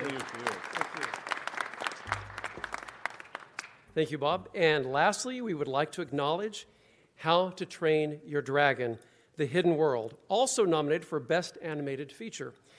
A representative from the film wasn't able to make it, but will be sure to get their certificate to them. And now it is my distinct honor to recognize our Lifetime Achievement Award recipient, 11 Oscar nominations to her name, songwriter Diane Warren. 11. Kind of like Meryl Streep and Bette Davis and Katharine Hepburn and many others, except she tells me they won Oscars. Diane has given the world a lifetime of excellent work in the field of music for over the past 35 years.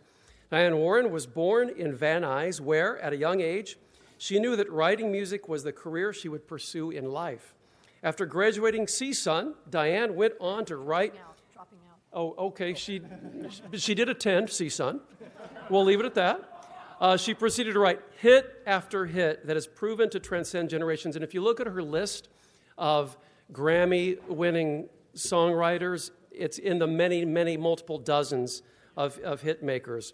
This year, Diane is nominated for the 11th Academy Award for Best Original Song for I'm Standing With You from the film Breakthrough. And I understand we have a video. Her music teacher called her tone deaf, but she did not listen, and the rest is music history. If you won't die if you don't do it, don't do it.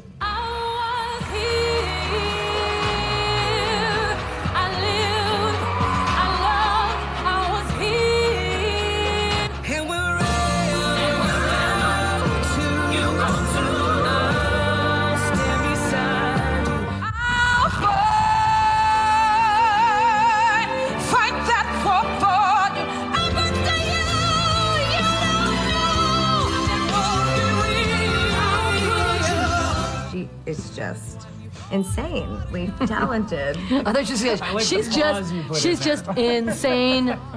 Lead talented. We love Diane. I love her. I really do. She's one in a million.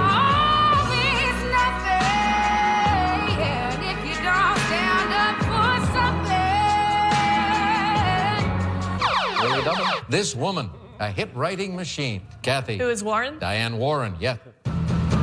Got Diane Warren, one of the most famous, successful songwriters ever. She's worked with everybody, and it's a guaranteed hit. Unbreak My Heart, Toni Braxton. Unbreak my heart. Because You Loved Me, Celine Dion. I'm everything I am because you love me. She is such a powerhouse. Don't wanna close my eyes.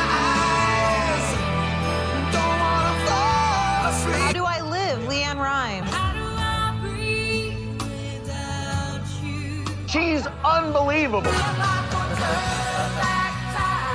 the Night, Rhythm of the Night by DeBarge. The stuff that's come out of her is incredible. She is a female Beatle. Please welcome Diane Warren, the greatest female songwriter in the history of music. Hit the gas, get your speed on. Never look back, no reason. No, nothing's gonna stop you now. Stop you, stop, you now. Stop you, stop, you now. Stop you, stop. No, nothing's gonna stop you now. Wow. So, in addition to providing the soundtrack of all of our lives, her publishing company and writing studio are located in the heart of Hollywood in the 13th District. I couldn't be more proud of that. On behalf of the Los Angeles City Council and the City of Los Angeles, I'd like to recognize Diane Warren with a Lifetime Achievement Award. It may not be an Academy Award, but everyone in this chamber is going to be rooting for you on Sunday night, that's for sure. I'd like to thank the Academy. Just kidding. Thank you. Thank you, Badass Bonnie. I'm not really a speaker either. I'm kind of nervous.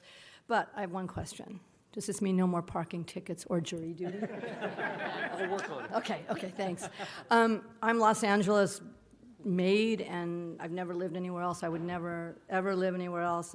This is my home, and I'm just so lucky that I get to do this, and I write songs in my little office, or whether it was in Van Nuys in the shed. My mom and my dad gave me a shed. He couldn't listen to me play the same song over and over again. So my office is the same thing. I just go to work every day. I show up. That's the key to everything, is showing up and doing the work. And thank you, everybody here, and congratulations to everybody, and thank you, Councilman Farrell. And okay. Yeah. Thank you. Thank you. And Mr. let me just O'Farrell? mention to you, songwriting and 11 Academy Award nominations is not all that she's known for. She is an exemplary animal welfare rights activist. Thank you, Diane Warren. Mr. O'Farrell? Be kind to animals. Thank Don't you. eat them. Thank you. Love them. Okay. And then we're going to take some pictures here. Mr. O'Farrell, we have a member on the queue. Okay, all right. Mr. Gregorian. Yes. Thank you very much, Madam President. Thank you, Councilmember O'Farrell, once again this year for allowing us to celebrate the best of Hollywood. And it's wonderful to have all these incredible talents here with us.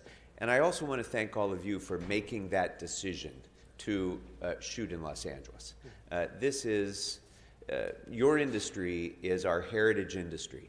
It's a driver of our economy. It's what allows our middle class to continue to thrive. And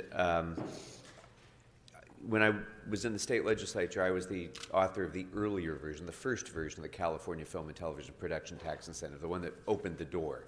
It's much better now than it was then.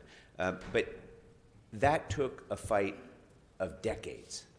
Decades, as we saw these productions leaving Los Angeles, as we saw jobs leaving Los Angeles, as we saw prop houses and other vendors closing their doors forever because production was moving to Georgia, to Michigan, to other places.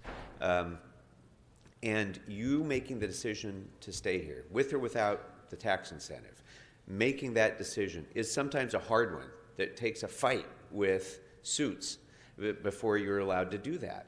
And it does make a dramatic difference in the lives of thousands and thousands of people, and the small business community here that depends on the success of those thousands of people as well. So I want to thank you for that. And it continues to be a fight even now.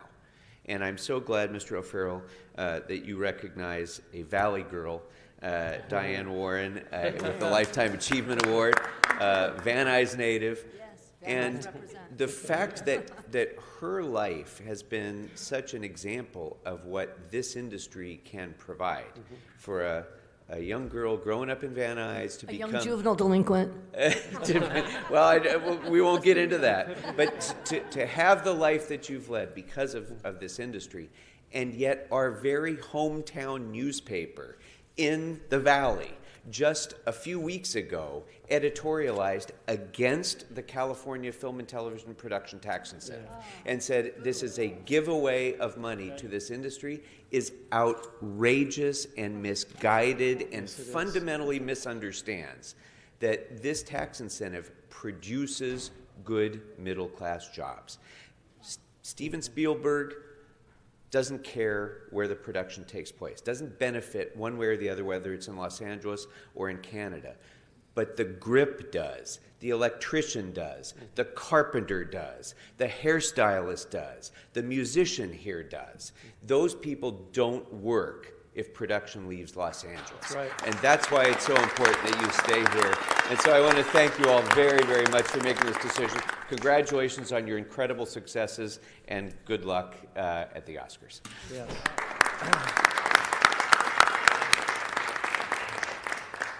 Back to you, Mr. O'Farrell. Thank you. Thank you. Real quick, okay.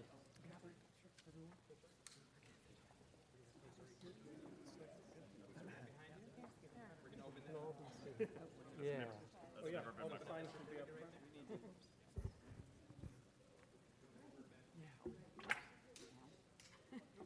There we go.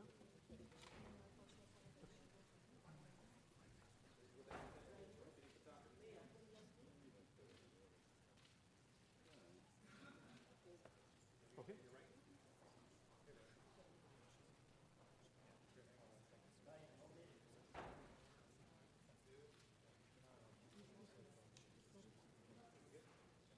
Okay, follow William. Follow William. Yep.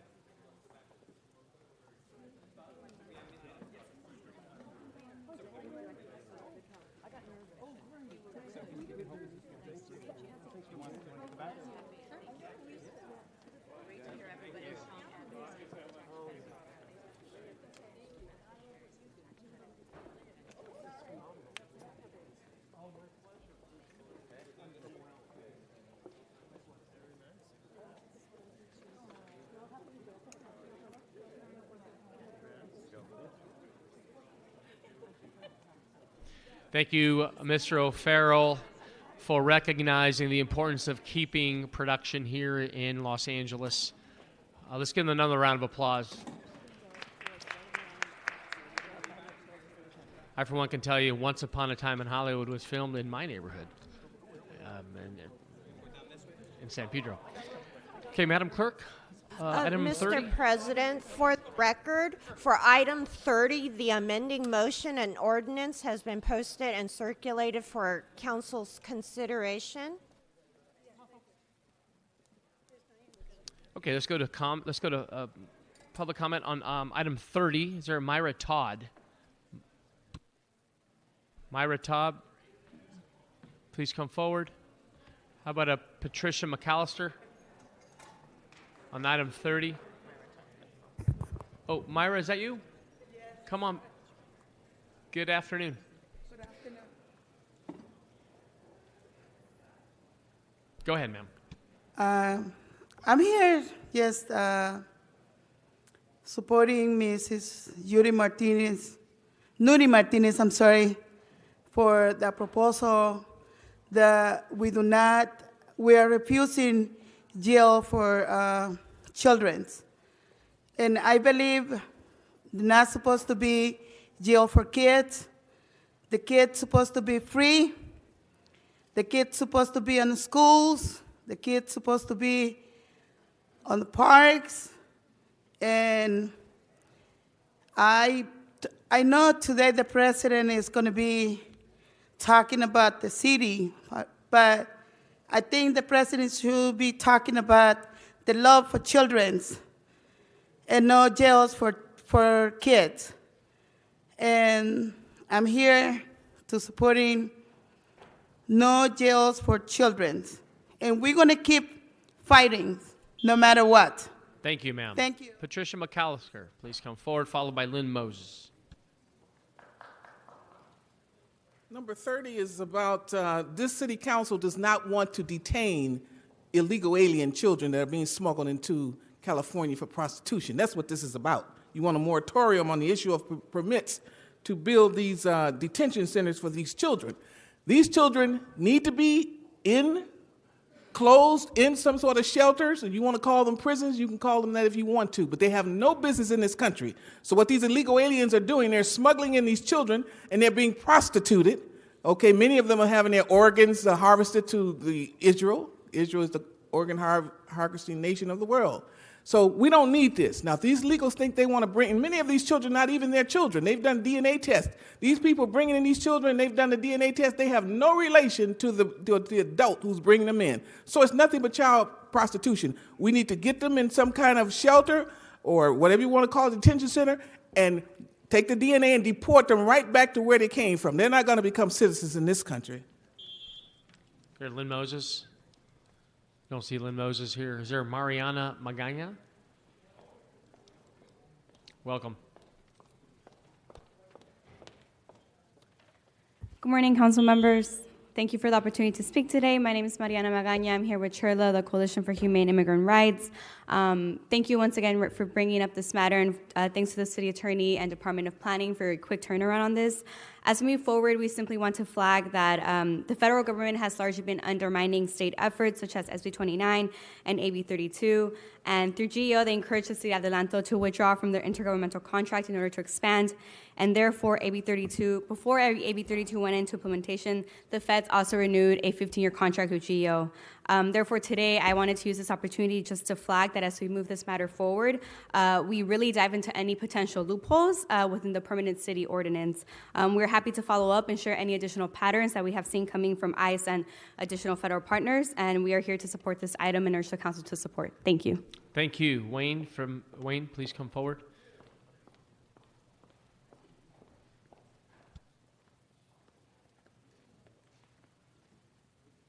So this is one of the few times, see, Nuri's doing a good job. Now, I told you last week, I'll get up here, anytime you do a good job, I'll be the first to say so. No on these fucking private funded detention centers. My friend, I just got a letter from Adelanto. They're holding a U.S. citizen hostage right now, my client. She is a U.S. citizen. She got it through her parents when she was 17, and they locked her up again in a fucking cage. So no to these motherfucking places. These CCA, terrorist organization, corporate terrorism is what it is. We don't want it in our city. I don't know what Monica Rodriguez did, how much money you got, Monica, to start that project, but Nuri caught your ass in time. Support me and Gil. No on these motherfucking places. Put ICE in jail. With that, Ms. Martinez. Today we're voting on the language to approve an interim control ordinance to squarely put the City of Los Angeles against any construction or opening of a detention center anywhere in our city. A couple of weeks ago, we introduced a motion to bring this ICO forward, and today we're actually moving forward with adopting the ordinance. Just so that people in the public know, I also want to thank Congressmember Tony Cardenas, CHIRLA, Pueblo y Salud, and countless other community members from the community of Arleta who came forward and against this opening of this detention center in our community. Vision Quest has been given $25 million by this federal government to open 2 detention centers in the state of California, one of them being in my backyard, the community of Arleta, a community that's predominantly Latino and a community who has stood with me in opposition to opening this detention center. Whether you call it a detention center, a holding facility, whatever you want to call it, the fact that you are holding minors in such a place, in my opinion, are just simply prisons or jails for children. We know that this government has now separated almost 1,500 children at the border. We know that they've caused misery and pain for countless others. What we should be doing instead of separating families at the border is reunite them, and we simply do not want this type of detention center in our neighborhoods. I want to thank Ms. Rodriguez and Mr. Price for co-authoring this motion with me to move forward with this ICO. I also want to thank Mr. Wesson, who originally introduced a motion to authorize the calling of permanent ban of any type of detention center in the city of Los Angeles. This ICO will allow us to move forward with an interim control ordinance so that we can act until that ordinance is actually voted on by the city council. We can put this in place for now, and we can move forward with this. So I ask for your aye vote. Thank you, Ms. Martinez. With that, item number 30 is before us. Let us open the roll, close the roll, tabulate the vote. 13 ayes. Item 30 is approved. Just going to request we can take item 30 forthwith, please. Yeah, and just for the record, Mr. President, because it's an interim control ordinance, the ordinance is effective immediate upon passage by the council. Thank you.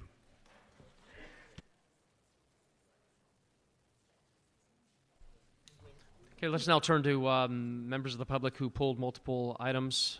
Wayne Spindler, please come forward.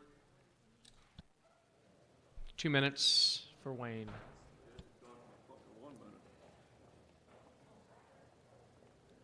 So again, we go back to the traitor, Monica Rodriguez. CD7, you tried to build that detention facility. Now you have a lien. Monica the cow. That lien is too big. You need to reduce that fucking lien. Look at this thing. And then Mommy Nuri, you have a lien. Get rid of it. That was the agreement when you became president. We all put you in that chair. What did you tell us? I'm not going to put any more liens. So don't do it. No more liens. And then we get amnesty for landlords. The REAP. We're getting rid of all of these projects off of the REAP list. Thank you, landlords who go to the FBI. Thank you, landlords who cooperate with Mr. Cedillo and myself. Thank you, landlords that correct problems.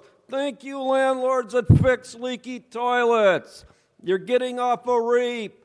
Now to the rest of you fucking landlords, you're raising rents in Chinatown 330%. We're coming after your fucking asses. We're not going to put you on REAP. We're going to take your property by force. That's right. LA Times, page A1, the Cedillo plan. You fuck with tenants, we don't put you on REAP. No, we march in, we take your land, we give you fucking cash, you pay taxes on it, and then we throw you in prison. This is the new plan. It's starting in CD1. Bernie Sanders and Gil Cedillo are on the ticket now. We're going to get everybody's rent under $1,000 a month. Fuck all you landlords. And for the record, fuck Paul Krikorian. Get him his 1 minute general public comment. You want your 1 minute, Wayne? The clock is ticking. No. You're bunching me. So yes, now we enter the new era. The new era of taking land from greedy fucking landlords. We're getting a gift of $180 million. Nuri only stole $4 million of it. That means we got almost another $180 million left. Thank you, Gavin Newsom. We're going to march over to Chinatown first. We're going to give the landlord 14 cents on the dollar for his rent-controlled building that he got for taxpayer dollars. We're going to save 65 families from homelessness. Now, we're going to become land Bolsheviks to do it. It's the Cedillo plan. Cedillo says, fuck you. We're coming to get your land. Lower the fucking rent. Your time's up. Lynn Moses, please come forward. I don't see Lynn Moses. Okay, 2 minutes on your multiple cards, and then we'll give you 1 minute of general public comment.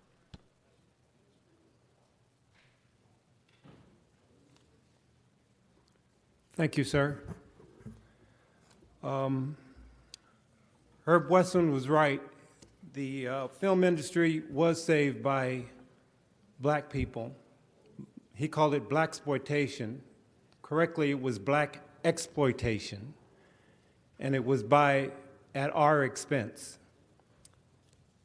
Mr. Krikorian, last I was here, you made comment, Lily White, little girl, and her Lily White mommy. Sorry to Okay, interrupt. hold Mr. this time. Moses. Please stick to the items and then on the cards that you pulled. If you want to go to general public, that's fine. Otherwise, you need to stick to the items you signed up on. Yes, sir. But follow the rules for everyone. He made comment on a general public comment. Follow the rules for everyone. Thank you. Officer?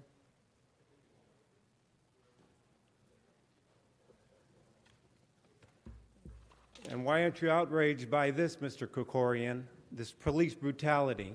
I've given this to you 10 Okay, you just forfeited times. your time. Give him his 1 minute of general public comment. You need to stay to the items, Lynn. You know the rules, sir. I'm going on my, Okay, my 1 minute. comment Go ahead. now. Item number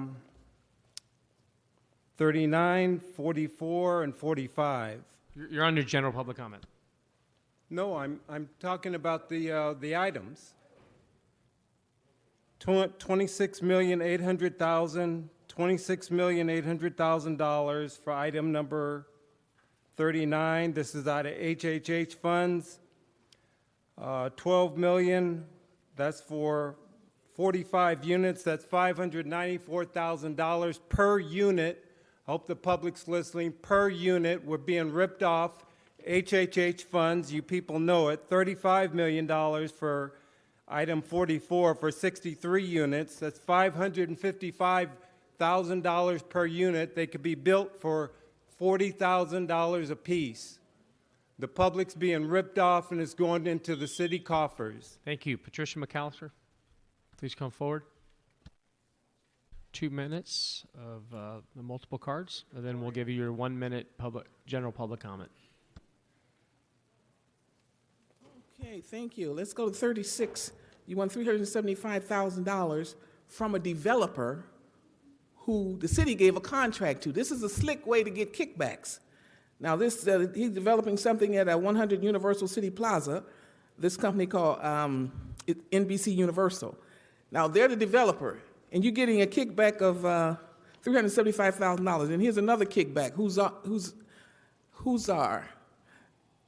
Number 37, he wants $500,000. So this company, who has a city contract, is kicking back $500,000, and you say you're going to put it in some kind of affordable housing sub-account. I've seen hundreds of these accounts being built. You guys throwing kickback money in, and then that money gets withdrawn from you. We're going to investigate all of this.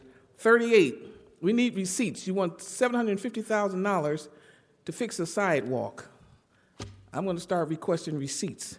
Number 45, $12 million to finance a new construction, 49 units at 5138 South Broadway. Now here's the deal. I have the documentation, and I've gone by these places where you call yourself building. Most of the units are not affordable. You may have about 10 apartments that are affordable for low-income people, and the rest of them are regular rent. Are you nuts? No, the problem is you think we're nuts. We're not crazy. That's why you want illegal aliens here, because you know they wouldn't dare come up in here and call you out on anything. These apartments that they're building with this HHH money, the units are not available at affordable rent, people. You need to know this. I know, I have the paperwork on it, and it'll tell us 10 units are affordable. The rest of them are going at market rate, but they're using the HHH money. Wow, this is deep. Let's put a hold on these liens so that the people can sell their houses if they want to. When you have a lien, it's very difficult to sell the house. My public comment, I want to congratulate African Americans for building this nation. This is African American History Month. Dr. Carter G. Woodson was a historian, scholar, and educator, known as the father of Negro history. He spent his life advocating for scholarly research, study, and publication of works about the Negro experience. In 1926, he created Negro History Month to celebrate the birthday of Frederick Douglass. Today, in the year 2020, there are millions of homeless African Americans living on the street. They're living in shelters. Over 300,000 African American children are being kidnapped, having their organs harvested to Israel. Millions are in prison. There are thousands of African Americans who are in elected office, and they sell out their people, and they're used to block black people from progressing, because if we've got 3 black men on this council, we can't cry racism. What black people have to do is stop electing these African American politicians, and then we can hold these white guys accountable. That's the new game. Okay, thank you. Members, that concludes multiple card speakers. I've pulled multiple items. Let's dispose some of these items now. Mr. President. Yes, ma'am. There is a request to continue item 1K and J to March 4th, 2020. Without objection, that'll be the order. Okay, let's take items 2 through 13.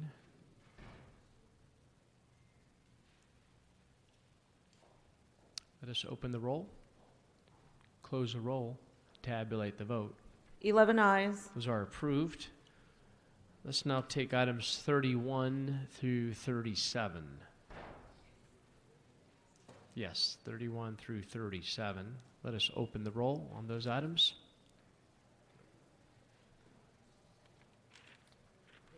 Stand by, stand by. We're good, right, Madam Clerk? Okay, you're causing panic up here. Okay, items 31 through 37, let us open the roll, close the roll, tabulate the vote. 11 ayes. Those items are approved. And 38 through 46, let's take those items, 38 through 46, items are now before us. Let us open the roll, close the roll, tabulate the vote. 11 ayes. Okay, those items are approved. There's been a request to forthwith on item 34. We'll do that without objection, Mr. O'Farrell. All right, let's take item number 21, called special by Mr. Rue. Mr. Rue, the floor is yours. Thank you, Mr. President. I want to rise and speak on this critically important issue and on the issue of hate in our city. While overall crime is down in the city of Los Angeles, the number of reported hate crimes in 2019 is up for a 4th year in a row. We have seen attacks on our Jewish neighbors, our black neighbors, our LGBTQ neighbors, and so many other Angelenos increase by more than 40% since 2016. This is not the Los Angeles that I know. This is not the Los Angeles that welcomed me and my family when we first immigrated here from across the Pacific. And this is not the Los Angeles that I grew up in, with neighbors and friends from all backgrounds and all walks of life. This is not what Los Angeles should be. But even in our beautiful city, this diverse city is not immune from the rising tide of hate that's going across this nation. But here's the good news. We can be better. We can do better. And we can take real steps to prevent hate crimes and protect vulnerable institutions. I've been proud to work with my co-authors, Councilmember Koretz and Councilmember Blumenfield, as well as the Public Safety Committee, LAPD, and numerous community groups to push this legislation forward. This legislation would be the first step to expand information sharing and coordination across our city, to support vulnerable churches, synagogues, and cultural centers, and to make Los Angeles a national leader in hate crime prevention. Today, in this city hall, we celebrated Black History Month and LA's incredible black community. We voted to ban immigrant detention centers from being built here, and we are showing the world what Los Angeles is about. In this city, we celebrate our diversity. We protect vulnerable communities, and we fight for a city where everyone can live in peace. I am asking you today to continue this fight, not to give in to fear or cynicism, but to stand together as one city of angels and to protect the diverse, beautiful city that we hold dear. So I urge for an aye vote, colleagues, and thank you, Mr. President. Thank you, Mr. Rue.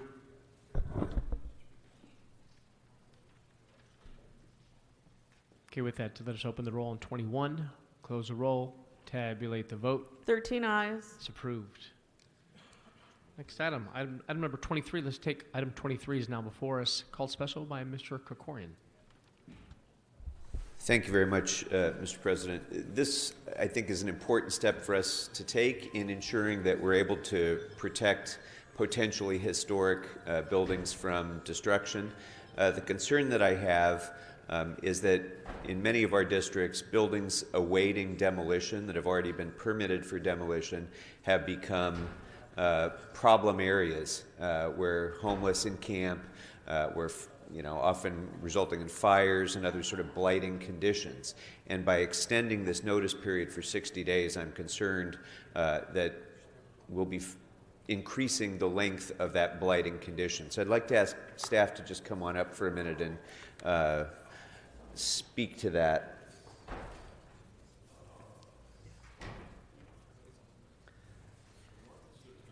And this will be really brief because really this is just a report back and an ordinance. But as we draft the ordinance, what I'd like to ask you to explore, and I hope this will be agreeable to Mr. Koretz as well, I'd like to ask you to explore whether there are opportunities once council offices have notice of this, that when blighting conditions or other risks to public safety are noticed at a particular property, that there may be an exception to the 60-day notice period so that city council, each council office can work with you in order to address those sort of problem situations. Yes, Councilman. Frank Lara, Department of Building and Safety. Currently, the 30-day notification period, if it were extended, there would be no reason why there couldn't be an exception in it that would allow for that process to be expedited if there was some nuisance conditions that were occurring.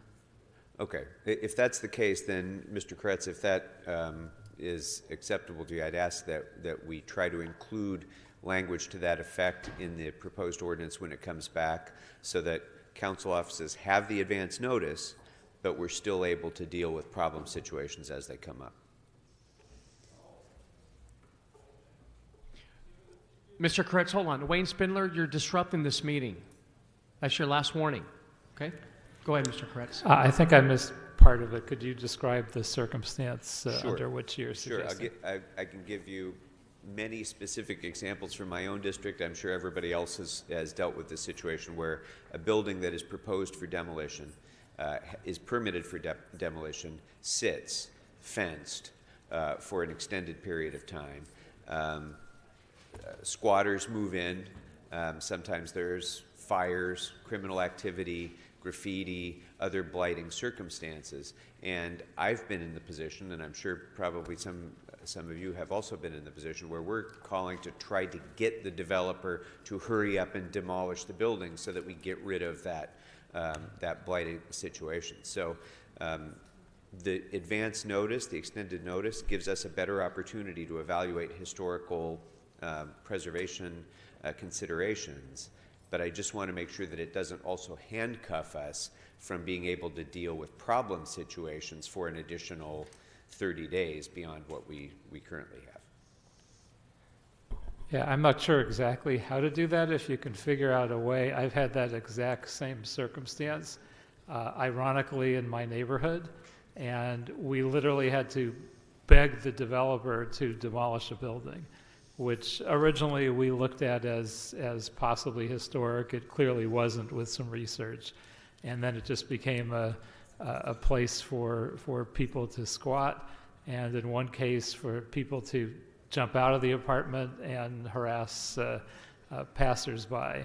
So I totally understand your concern if there's a way to address that without losing the proposed value of it in terms of additional time to evaluate and research historic possibilities. That would be great. It might be just leaving it up to a council office to waive the requirements. It's a notice requirement to the council office. The council office perhaps might have the liberty to be able to waive that requirement to encourage a speedier demolition where the council office determines it appropriate. Thank you. Thank you. So, we don't need a friendly amendment here or a motion. As long as the city attorney agrees to include those concerns, something I support, would be helpful. Okay, thank you. That'll be the direction. Okay, with that, let us open the roll. On 23, close the roll. Tabulate the vote. 13 ayes. Yes, approved. Thank you. Okay, let's take item 47. Item 47, members, is down before us. Let us open the roll on 47. Close the roll. Tabulate the vote. 13 ayes. Okay, 47 is approved. Okay, let's take item number 1. Item 1's been held on the desk for a card. Is there a Mirna Zapata? Mirna Zapata? Please come forward. I don't see Ms. Zapata. All right, let's take item 1 then. Item 1's now before us. Members, open the roll, close the roll, tabulate the vote. 13 ayes. Okay, item 1's approved. Okay, let's now take general public comment. Is there a John Shutter? Scudder. Welcome. You have 1 minute, sir.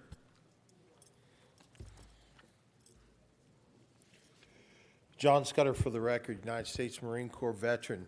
I'm here to actually make a request in regards to the new vending law that was approved out of the 9th District, which I believe is Mr. Price's office and written by Maria Alcaraz. I am a veteran. I'm a veteran-owned business owner here in Los Angeles.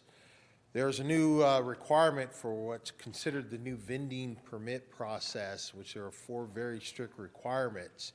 And because the city gives veterans licenses, which is actually a exception to regular business license, and the state of immigration that issues sales license, veterans also are giving a exemption. We cannot meet 2 out of the 4 requirements because of our status. I believe in this new vending law, the veteran portion was left out. I apologize. I do need to go over to get this on the record. Thank you, sir. Your time is up. Thank you for your service to our country as well. Is there Ms. Jennings? Ms. Jennings, please come forward for general public comment. All right, seeing none. Madam Clerk, what's before us?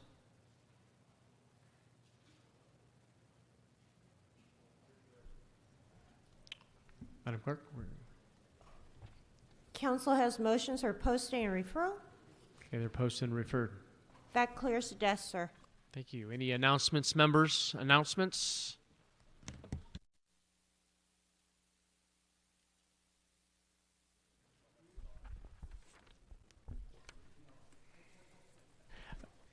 Adjourning motions? Any adjourning motions? Please rise for adjourning motions.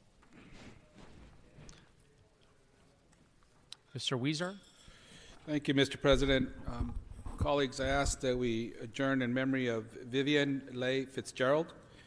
Vivian Leigh Fitzgerald died peacefully in her sleep on January 29th, 2020. Born in Los Angeles, she afterward resided in Pico, California until her marriage in 1954. Vivian then lived in Lakewood, California until shortly before her death. A beloved wife, mother, sister, aunt, cousin, friend, neighbor, and colleague, she devoted herself to her family, nursing career, parish, decades-long friendships, and many civic organizations. She and her family have a deeply held love for the city of Los Angeles with her many contributions to the city. Vivian was a graduate of Whittier High School and the California Hospital School of Nursing. As an adult, she returned to school and obtained an Associate of Arts degree at Long Beach City College. She is survived by her husband of 65 years, James Patrick Fitzgerald, whom she met through her brother Donald shortly before James and Donald were deployed to Korea as soldiers of the United States Army 1st Cavalry Division. She also is survived by her twin sons, Patrick Raymond Fitzgerald and the Honorable Michael Walter Fitzgerald, and Michael's husband, Arturo Vargas, all of Los Angeles. She also is survived by her older brother, Donald Berryman, and his wife, Adele Berryman of Anaheim, California, and their children and spouses, grandchildren, and great-grandchildren. The Fitzgerald family leaves a long history and legacy of helping the city of Los Angeles, whether it's through their careers or their many civic organizations and contributions. May Vivian Leigh Fitzgerald rest in peace. Thank you. Thank you, Mr. Weezer. Any others? Members, I do have one for a dear friend and a champion for LAPD Harbor Division. Janine Kennedy passed away 82 years young. Thursday, January 23rd at Kaiser Permanente Hospital in Harbor City. She was born on May 26, 1937 in Cincinnati to Wilton and Myrtle Kincaid. Janine moved to California in 1964, where she met and married her husband, George. In California, she worked as a special education teacher's assistant at San Pedro High School, also known as CBI, for 20 years, where I had an opportunity to work with her when I was a senior in high school, and I was introduced to Janine. I was a TA for the special ed class when I was a senior in high school, and Janine just embraced me and took me under her wing. She took a deep interest in working with special education students while being very active with the kids by taking them to San Pedro High School football games, walking over to San Pedro, walking all over San Pedro, and teaching them how to ride public transit. She volunteered with the LAPD for many years, as well as volunteered for the Cabrillo Marine Aquarium and Marine Mammal Center. She was also a member of the First Presbyterian Church in San Pedro. Janine lived a life to the fullest by doing what she loved best, traveling, going to Friday night football games, and volunteering. She is survived by her brother Bob Kincaid, her daughter Melanie Kennedy, her son George Scott Kennedy, and grandchildren Tiffany, Natasha, Nathan, and Tyler. Her great-grandchildren Audrina, Anaya, Nicholas, and Nathan Jr., and many nieces, nephews, cousins, family, and friends have all been mourning her loss. Janine Kennedy, may she rest in peace. With that, members, we are now adjourned. Let us go forth and serve the people of Los Angeles. Thank you.